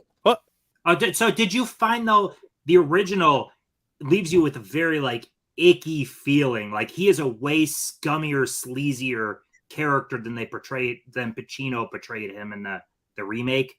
Like I felt icky by the end of the original, whereas the remake, I'm like, eh. Yeah, I could see that. I mean, he was pretty shitty in the original for sure. Yeah. But I got a couple of films by this. I guess it's two brothers, kind of like the Safdie brothers, but they're Luc and Jean-Pierre Dardenne. This film was Rosetta. Yeah. Watched that one. It was pretty good. All their films have a certain kind of same style and tone to them. They're always depicting films and small stories about essentially poverty and struggling. But that was all right. I got Easy Rider. This is actually one I got from Gus. I actually did not like this film that much, actually. But it's got an early Jack Nicholson. Yeah, that's pretty good. I got my first Charlie Chaplin film, Modern Times. Modern Times is great. I've been holding off on Chaplin because I'm not sure if they're going to just do a 4K overhaul on Chaplin. But I finally got one. Night Train to Munich. I have not watched. Yes. You said you didn't watch it yet. Yes. You said you didn't get to it yet, right? I haven't watched this one yet. No. Dude, so freaking good. I loved it. And if you appreciate miniatures too, the miniature work in it is awesome. I recommended that one several times. I love that one. This is actually another one I got from Gus too. So I'll put this one higher on my to watch list. I got 4K of another Wim Wenders film, Wings of Desire. Yeah. This one on my letterbox, I watched it, and this one they do some interesting things with like the story is a very cool premise. They play with color and black and white, kind of going back and forth. But this is another one I was like, it was kind of a slog for me to get through. But I also recognize it as such a good film that on my letterbox, I couldn't even rate it because I don't know exactly how I feel about it. But has anyone seen this one? I have, yeah. No. I think City of Angels is based off of that, right? The movie, Nicolas Cage movie. Yep. That's a very American remake of it. The Last Days of Disco. Oh yeah. Another one. Servant. The Servant. Yeah. This one was pretty good. I like this one. Mm-hmm. Picked up Targets as well. There you go. I want that so bad. Another film from the Dardenne brothers, 2 Days, 1 Night. This one was enjoyable. I like this one more than the other one I showed you, Rosetta. But this one's good. I like this one. It's all about a woman who's kind of fighting for her job. Again, they always kind of talk about these small stories of people trying to find work or just kind of survive and make it. Yeah, I want to see that. I remember she got nominated for Best Actress for that one, I think. I got a Fassbender film, The Merchant of Four Seasons. This one I enjoyed. This is another one I got from Gus. I have not seen it. The Umbrellas of Cherbourg. Ooh, La La Land. That's where La La Land got major inspiration for. Oh, really? Okay, cool, cool. I picked up an early 1940s horror film, The Uninvited. It was pretty good. Yeah. Nice. Another early film from the 1940s, I Married a Witch. Still have to watch this one. Nice. Very good. This was my favorite film from the Dardenne brothers that I've been mentioning a lot here, and that is Kid with a Bike. I really enjoyed this film. It's all about a boy who is abandoned by his father and he's left in foster homes, and just him dealing with his feelings of abandonment. And there's a woman who pretty much adopts him, and it's about her struggle dealing with this kid and this kid dealing with his abandonment issues. But I really like this film, Kid with a Bike. Interesting Japanese film, another one from the early one from the 50s, The Ballad of Narayama. This was a very interesting one. All right, we're going on to one I watched recently, The Forgiveness of Blood. A very interesting premise in this one. This is actually an Albanian film, and it's about a family feud, essentially, with these two families, and one family ends up killing a member of another family, and based on their kind of what do you want to call it? Their values and their traditions, they essentially need to kill another member of the other family to kind of make it even. And there's a young teenager who is trying to deal with the fact that he wants to live his normal life, yet this other family, if he goes out of the house, they might kill him. Picked up a 4K of Branded to Kill. Haven't watched this one yet. Like you guys, I got Time Bandits. Haven't watched that one yet either, though. Awesome. Hollywood Shuffle. I was a little bit more underwhelmed by this one. I thought it was all right, but I think on my letterbox I gave it like 3 stars. Yeah. Baron Munchausen. Yeah. There you go. The Piano 4K. Yep. Pretty good one here with Harvey Keitel in there as a interesting. Still need to watch out. Yeah, another Jane Campion one. Mm-hmm. Yep. The Incredible Shrinking Man. This felt like a movie version of an episode of The Twilight Zone, so it was pretty cool. It's another early one. It totally does. A guy gets in contact with this toxin in the air, and just the whole movie is he shrinks down to like the size of a thumbnail, and gets trapped in the basement and has to deal with all kinds of adversity. This one I got because Tony from Basement Blues actually has a very high record or a high rating on his letterbox, and he is a tough cookie to crack for high ratings. So I had to pick up Moonstruck. Moonstruck's pretty good. Yeah, that's good. Picked up a Peter Falk film here, Mikey and Nikki. It's on my list, yeah. Jarmusch film, Dead Man. Yep. Yes. Haven't watched that one yet. Also, this was a recommendation from Gus. I watched this one, Largent, which is translated just to money. It was all right. This is a Francis Ford Coppola film I have not watched yet, Rumblefish. Rumblefish, yep. Yep.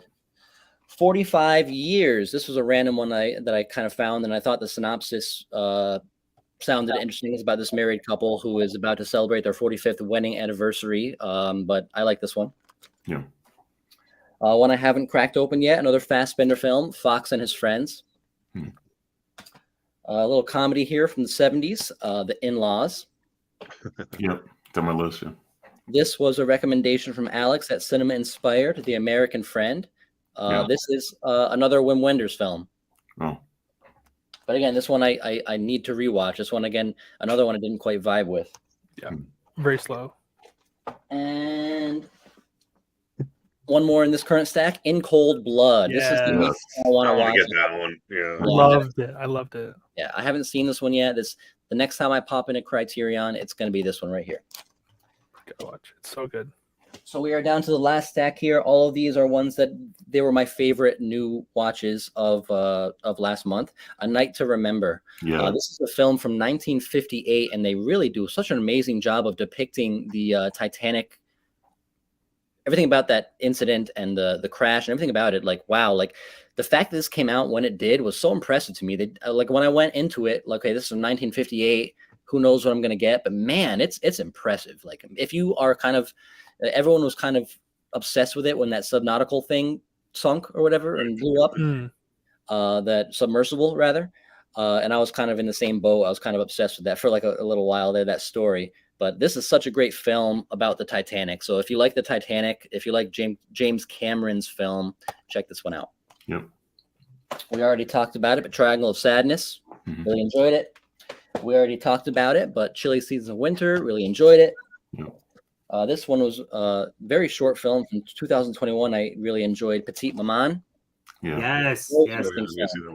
Highly recommend this one. It's all about a little girl, and she encounters a child version of her own mother in the woods. So in some type of different time plane of existence, and she develops this friendship with this little girl who is actually her mother as a little girl. So it was a very interesting film. Check this one out for sure. Petite Maman. I got a box set here that same director. If you ever run I think this is pretty out of print, but I love all of her stuff. This whole box set's great, and she also did Portrait of a Lady on Fire, which I loved. Oh, we're gonna talk about that one too. We got an early Steven Soderbergh film, The King of the Hill. This is another one that kind of depicts a young boy in the Depression in St. Louis, and his whole family kind of not abandons him, but they all kind of go away for various reasons, and he's left to kind of fend for himself in the Depression in the 1930s. And it's just about him trying to find food and a lot of different things going on. But it's kind of coming of age, but it's a very, very good film. King of the Hill, I like that one. Really? Yeah. That's interesting. I have this the digibook, like if you can show. I have this version of it. It's so weird how there's like Criterion will release like a big nice digibook version of it, and then like I would rather have that for sure. Is that one dual? Is yours dual format though? Sometimes they were. It is, yeah. That's sometimes when they got rid of the dual formats, they stopped doing them or made smaller packages. Yeah. I like that one better though. That's nice. I always like those better too. Going to the last few here, I picked up Tootsie. Oh, Nice. love that. There you Love go. that. I haven't seen it forever, but it's great. Dustin Hoffman, so freaking good. I love him. He's one of my favorite actors. I love him, and this is a great movie. Yep. We talked about it, but After Hours, pick this one up. Hmm. We've talked about it, but Thelma and Louise, pick this one up. Nice. And the last two I left aside separately. My top two recommendations of the entire month. The first one is a film that was recommended to me from Alex at Cinema Inspired, 1969, Midnight Cowboy. Yeah. Yeah. Yes. I thought this film was so fun, so entertaining. You have John Voight, Dustin Hoffman, so good, so good. If you like Dustin Hoffman, if you like kind of quirky buddy friendship stories, this one is great. Loved this one. And my favorite watch of the entire month, I foreshadowed it a minute ago, but it's Portrait of a Lady on Fire. I think this film is so amazing, so well done. The cinematography is amazing. The acting is amazing. I watched this film and I was like, damn, this is so good. This is my favorite new discovery of July, Portrait of a Lady on Fire. And that does it for me. Powerful. So one of the things I loved is, so you already touched on the amazing cinematography, but also like when they're in the room and the fire is crackling and there's no score going and you just get the sound of the fire crackling in the background and them. It's such a sweet, well done movie. Everything about it. I think it's perfect. Like, literally. I don't think there's a score at all in the whole damn film. No, there's music played, but yeah, not really. No, it's just, you just get the sound of the ambiance of the area. Oh, nice. It's fantastic. I think it's on Hulu. If any of you guys want to check it out, if you don't have it, I think it's on Hulu. I've heard everybody say great things about it. I've never seen it. Yeah. I always hear great things.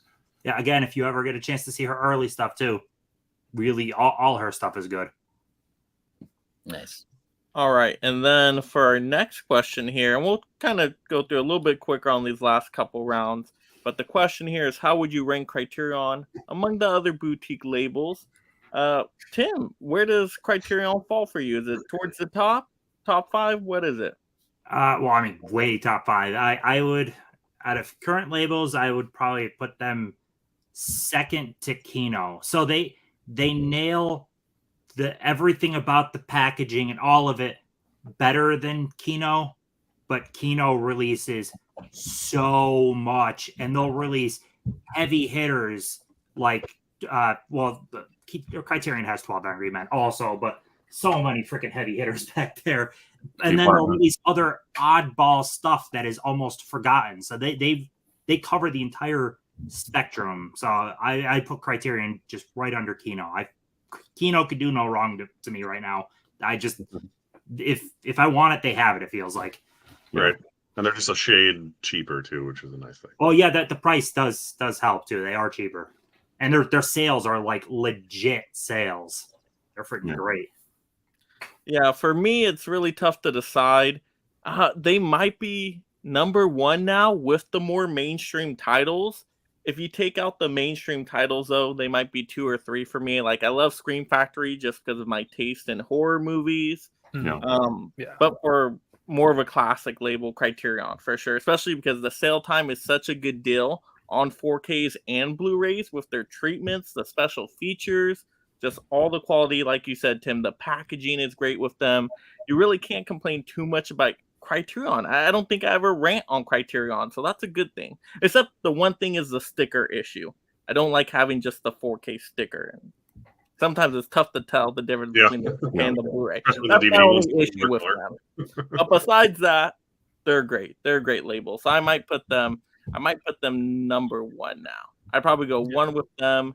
Then I'd probably do Scream Factory 2, and then like Arrow 3 for me, and then Kino 4. What's your ranking category? Because I feel like I guess we all would buy it during sale, but like if it's number 1, would you buy it without the sale? Would you spend $40? No way. Oh, is it number 1 though? Is it number 1 though? If you're not going to buy MSRP, is it really? Yeah, that's true. If we don't count sale time, Scream Factory I think is the best value, because Scream Factory 4Ks are like 30-ish, a little bit under 30 once in a while. So yeah.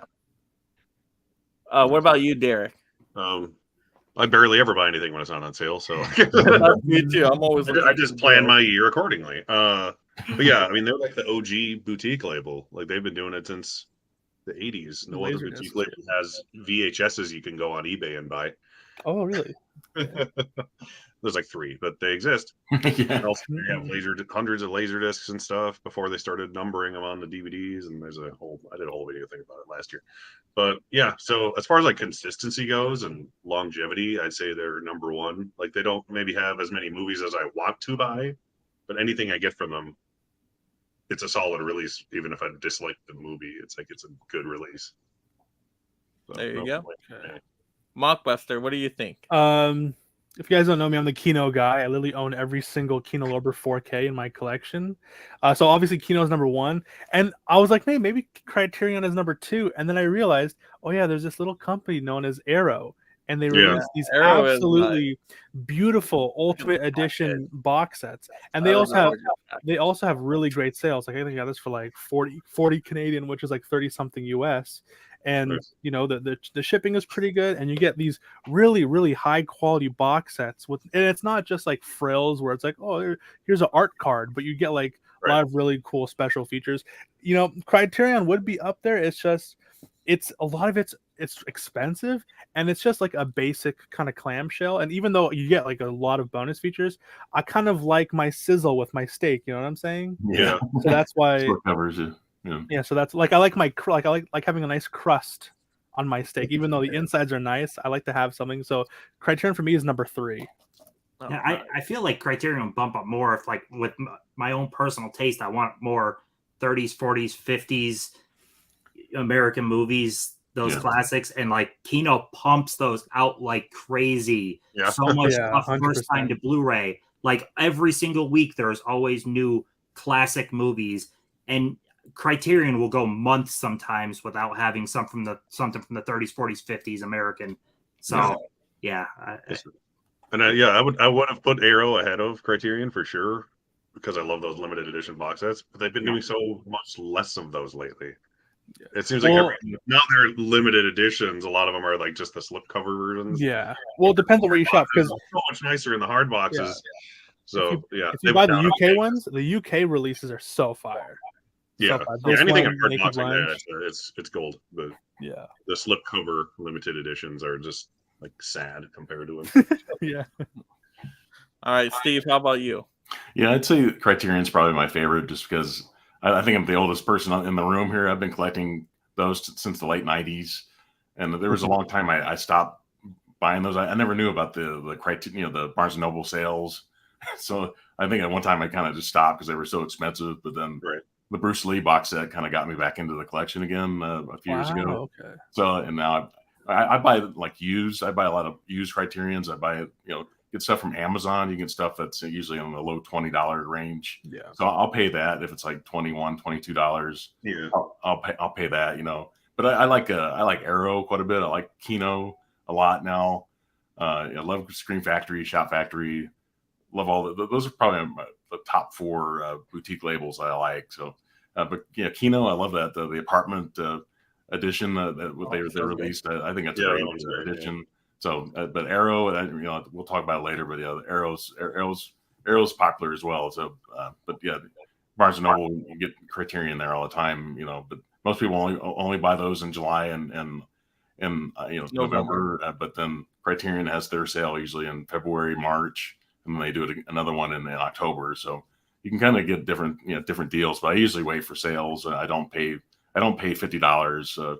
I won't pay $40. I won't pay that. But yeah, I don't know how people do that. $50 for one movie. Some people do. To be fair, though, most like Criterion and Arrow, though, outside of sale are $26, $27. Yeah, I'm only like $27.99. Yeah, they're not really like if I want it bad enough, I'll pay an extra $7 to get it now versus wait several months for the sale. I don't think it's too crazy. Yeah, but the full MSRP on them, it's like I don't know. Best Buy sells them too, and then they're really expensive, like $40, $35. If you want to get a 4K from Best Buy, they don't come down on the prices too much, But they too retain its value on the aftermarket, so you can still sell them for $20-$25 if you don't like the movie. Yes. Who wants my 7th Seal Blu-ray? Let me know. I will give you a good solid discount on that. You're missing out, Mike. Yeah, and the I sale tried too. it. I gave it a good try. Yeah. Ben, People how love. about for you? Oh, I was gonna say people love the Criterion sale. Obviously, I do as well. But if you go on Amazon right now and just put in Criterion Blu-ray, you're gonna find a lot for $20, $21.99, $22. So you're still gonna be able to get them at a decent price. But If you're for me, American. yeah, well, yeah. But yeah, for me, it's definitely Criterion as my favorite. It's the label that I have been collecting the longest, way before I was really, really hard into it. The only boutique label I even knew about was Criterion. That's all I knew. I didn't discover all of these other labels until, really just a few years ago. And what I love about Criterion, not only the diversity, they do a good job with some of the older stuff, not quite as good as Kino, like Tim was saying, but my tastes tend to gravitate a little bit more toward 80s, 90s, early 2000s, a little bit newer cinema. And I just did a little bit of extra digging at the end of the sale, like not even that hard. And I found all of these titles from like the mid 2000s that I had never heard of, and these directors that I had never heard of. The Dardenne brothers, Martin, a lot of obviously the films I showed you, I had never even knew about them, and I really love them. And I found these directors that I can now go ahead and follow going forward. And last thing I want to say about them is the uniformity. I like that the cases are those clear standard cases, and a lot of people don't like that when they release a 4K. It's the same exact packaging, but I've said it on other streams. I love that. I respect that because it's saying, hey, listen, you love movies. If you want the uptick in resolution, you can go ahead and buy this, but I'm not going to pressure you into buying this release just for a fancy new title or a fancy new cover. They're going to give you the same cover art, the same exact release. The only difference is going to be the spine number the spine number is even the same. The only difference is going to be the back where it says 4K. And you could say, well, as a collector, if you want me to double dip and upgrade, give me more. But for me, it's like, listen, thank you for not pressuring me into getting it again just because you put a different picture on the front. Like I love The Fisher King. It's my favorite Terry Gilliam film, but they didn't pressure me into upgrading it. I still have just the Blu-ray and I'm fine with that, So I love the uniformity, and I love the way they kind of handle that aspect of upgrading their titles to 4K, like with Scream Factory or these other titles. Like, damn, I got to do the whole goddamn collection again. But Criterion says, no, you don't. If you want to, go ahead, but you don't have to, And I like that a lot about how they handled it. So definitely Criterion for me is my favorite. I do wish there was some other type of marker of 4K that'll make it just a little bit easier to notice or see, I guess. Yeah, other than like the sticker, like Michael's saying. There's been times I'm like out like hunting, and I'll run across Criterion, and it's like I'm like searching more like if it's 4K or Blu-ray instead of just. I wish there was just I don't know, something a little bit more noticeable to say, hey, this is the 4K copy. Yeah, just something very subtle, like on the spine, like a little blue line or something on the spine that says that's a 4K. Like something, yeah. I definitely have to agree with Caveman here. Funny how Arrow is missing the target in the States. I got a rant on Arrow about this sometimes. That's true, yeah. Like all their really cool releases. I'm like, oh, they're gonna do Hellraiser. Oh, it's overseas, so I'm not gonna get it. It's all licensing now. I'm sure they would love to put that stuff out in the States. I mean, at least that one's 4K, so you can still watch them if you don't have a region-free player. But I don't like it in the corner. You guys I don't care. little number thing in the corner. Oh yeah, true. The little. They are ugly. I don't like but it. I don't like that either. It bothers me more if it's on the side. If it's on the front. Well, to be fair, if you take off the J card, a lot of them don't even have. So. Yeah, there you and go. if it's not on the spine, then who cares? You can't even tell. Yeah. That's 4K. Like I got Henry because I like the movie enough, so I imported that one. Yeah, I'm definitely getting that 4K Psycho set. That was only UK, right? Yeah, I forgot about that. Yeah, I want to get that for sure. Does anybody know? Talk about this because that will lead into this right here. Talking about the next, boutique label sale you're looking forward to. So if you guys are participating in the Arrow sale and all that good stuff, What were you going to say, Steve? Though? Does anybody know how long Barnes & Noble has been doing their 50% off sales? Have been going on for like 4 or 5 years or 10 years? Or I don't know exactly I've when. only known about it for sure for the last like 3 or 4 Yeah. at the most. 2020 is when I first heard about it, but I think it's been a while. I think it's been Yeah. a decade, at maybe. least 7, 8, 9. I think. Yeah, because it used to be like $40 for a DVD. That's how much they were, $39.99. Yeah, I remember I bought RoboCop on DVD for that much. This is a movie I really wanted. I wouldn't buy it, but now it's much more affordable. Yeah. At least the prices haven't gone up too much. They're kind of like the same, but they're nicer. Yeah. All right. So yeah, talking about what we're looking forward to here. Tim, you participating in the Arrow sale? No. So I was actually thinking about putting out a video on this. That sometimes I think we all feel the pressure, sale after sale. It's always like, oh, there's a sale. I gotta grab this. I gotta grab this. And there's always every one of these. There's another sale right down the road. So like anyone that has missed a Criterion sale, there's another one coming. Arrow, there'll be another one coming. Kino is always doing other ones. I don't feel pressure on sales anymore. If I have money and I feel like it at the moment, I'll grab something, but I no longer am tracking specifically like excited for a certain sale. There is always another sale down the road. I kind of don't care anymore. I feel it feels more free. It just whatever. Yeah, I mean, for me, I'm tapped out now with the Criterion sale. Like, I did more than I expected. Normally, I do the 5 rule. I get 5. I got, 7 or 8 this time. So now I'm out for the Arrow sale. Not going to get nothing during the Arrow sale time. But when we get the Shocktober, Scream Factory. But with Scream Factory, you got to be careful because I don't want to get the Blu-rays and then they upgrade to 4Ks. But there's 4K stuff that goes on sale. That's the other problem. Check into that. You really have to hunt in the Shocktober though, because some of the stuff is great prices and some of it is really nothing special. Yeah, their 10th anniversary sale was good. Like that was their best sale they've ever done that I've noticed. But yeah, other than that, sometimes it's like, oh, it's $3 off. Cool, I can get it for that price on Amazon any day. But that's just that. Yeah, a lot of times, especially with like Shout, Scream, they're like, oh, the sale price. Like, but dude, it was that price yesterday on Amazon. Like, yeah. Unless it's like a nice 4K or something, it's like barely ever worth it. Yeah, it's like the Black Friday effect. Everybody shops a lot on Black Friday, but a lot of the deals are the same as it was a week ago. That's even like Amazon Prime Day. Everyone was all pumped for Prime Day. I looked at the deals. I'm like, there's nothing here that is special. Like literally everything that was, it's sale. I saw that price previously. Like nothing about it stuck out to me, and I don't feel like there's a whole lot of sales these days that are like truly remarkable. Mm-hmm. So Derek, how about you? Are you participating in this Arrow sale or? I tried to today and failed miserably. I'm not going to buy like a whole bunch. I really just want to get Hugo because I don't really want care. that. Yeah. Like, I don't care. Like Tim, you were saying, it's like, Criterion's like pretty much don't go out of print for the most part. And there's not like limited edition versions of them where you have to worry about them going out of print. So it's like, if you don't get one, just wait. But like Arrow ones, some of them are actually limited edition ones that I do want to get right away. But honestly, that's the only one I want for sure is Hugo because I like that movie a lot. I wanted Hugo, but it was out of stock on Amazon. I was so disappointed when I looked at it. Yeah, it's like I can go 3 miles from my house and grab it. I just haven't had a chance to do it. Store 2 didn't have movies. How about you, Mockbuster?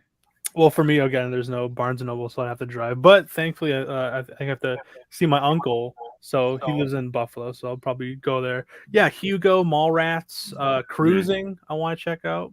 Rest in peace.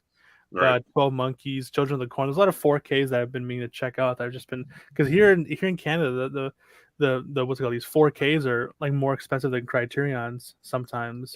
So I was like, but and there's also like a Best Buy nearby, so there's more incentive for me to go there. But yeah, and also like Scream Factory, sometimes it's where they had like a sale recently, like it was some like going out of print, something like that, or something like that. It was like some sale. It wasn't really that good, and for me, Scream / Shout Factory, it's a hit or miss because I've bought in a few Scream / Shout Factories where the 4K restorations look absolute dog shit. So I usually have to wait and see because that Platoon was terrible. I don't know if they're doing a Shout Factory sale during that time, but the Arrow sale, I don't really have that many Arrows in my collection, so that's why I'm kind of excited for it too. All right, and Steve, how about you? Yeah, definitely Arrow. I tried to buy Dune from David Lynch. I already had it on Blu-ray before, but I tried to upgrade it.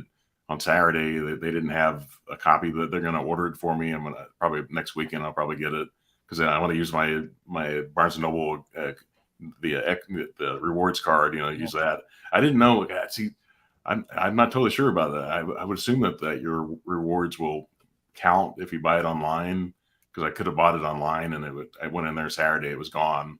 The Barnes Noble I went to didn't have much Arrow. They just had like one little. They usually don't have as much Arrow as they do Criterion. Yeah, it's like one or two shelves with them. It's not even a shelf. It was like at the end of the register, like on the end. Like an end cap. Yeah, like, kind of thing. I have like Mallrats. I have an American Werewolf in London. I have that from Arrow. But I really want to get Dune. So I'm, like I said, I think it'll be in by next weekend. So I'll definitely pick that up then. I don't know how much. Would like to get Weird Science. Would like to get that one. I've never owned that one before from John Hughes. Oh, Weird Science is so good. I grabbed that one too. That's the only other one I'm like on the fence about. I haven't seen it since like 85, 80, whatever, 80, when it was first released. I haven't seen it. Well, I've seen it on TV, but I've not seen the whole movie in years. So I probably might buy that one before the end of the month. They said at Barnes & Noble, they said the sale runs until the end of the month, I guess. I think it's the 1st through the 31st. Yeah, 31st, yeah. They posted about it on their thing if you want to look. I was going to say, go on Hamilton Books. They have a lot of Arrows on there that are like $10. Really? Yeah. I've checked out the website before, but I should check it out again. Do you have to spend like $25, $30 to get free shipping? Or? I think they have a flat shipping rate that's pretty cheap. I've only ordered from them like once or twice. I can't remember what it is, but it's not much. It's like $6. Yeah, they have a good amount of Arrow titles now that are like $14.99. Oh, I should check it out. Yeah. Nice. Yeah, and Vin, how about you? Yeah, I would say probably Arrow as well. I haven't bought anything currently in their sale because I'm recovering. Yeah, I was recovering. See on that one. Yep. I've missed a lot of. They have a lot of 4K editions that are pretty cool. And I know that I was kind of saying I love how Criterion doesn't do like something super special, but Arrow does such a great job with a lot of when they put out those limited edition releases with the the box and the interior and the posters and the booklet and all that stuff. Yeah. So I would say Arrow. I got a couple in my hand here. You guys were talking about Hugo. I was able to find Hugo. Nice. They had this hidden in Barnes Nobles. Like it wasn't even in that little rack of like, this is our little Arrow section. You had to go into like the adventure random DVD aisle, and the 4K was just sitting there. Oh, nice.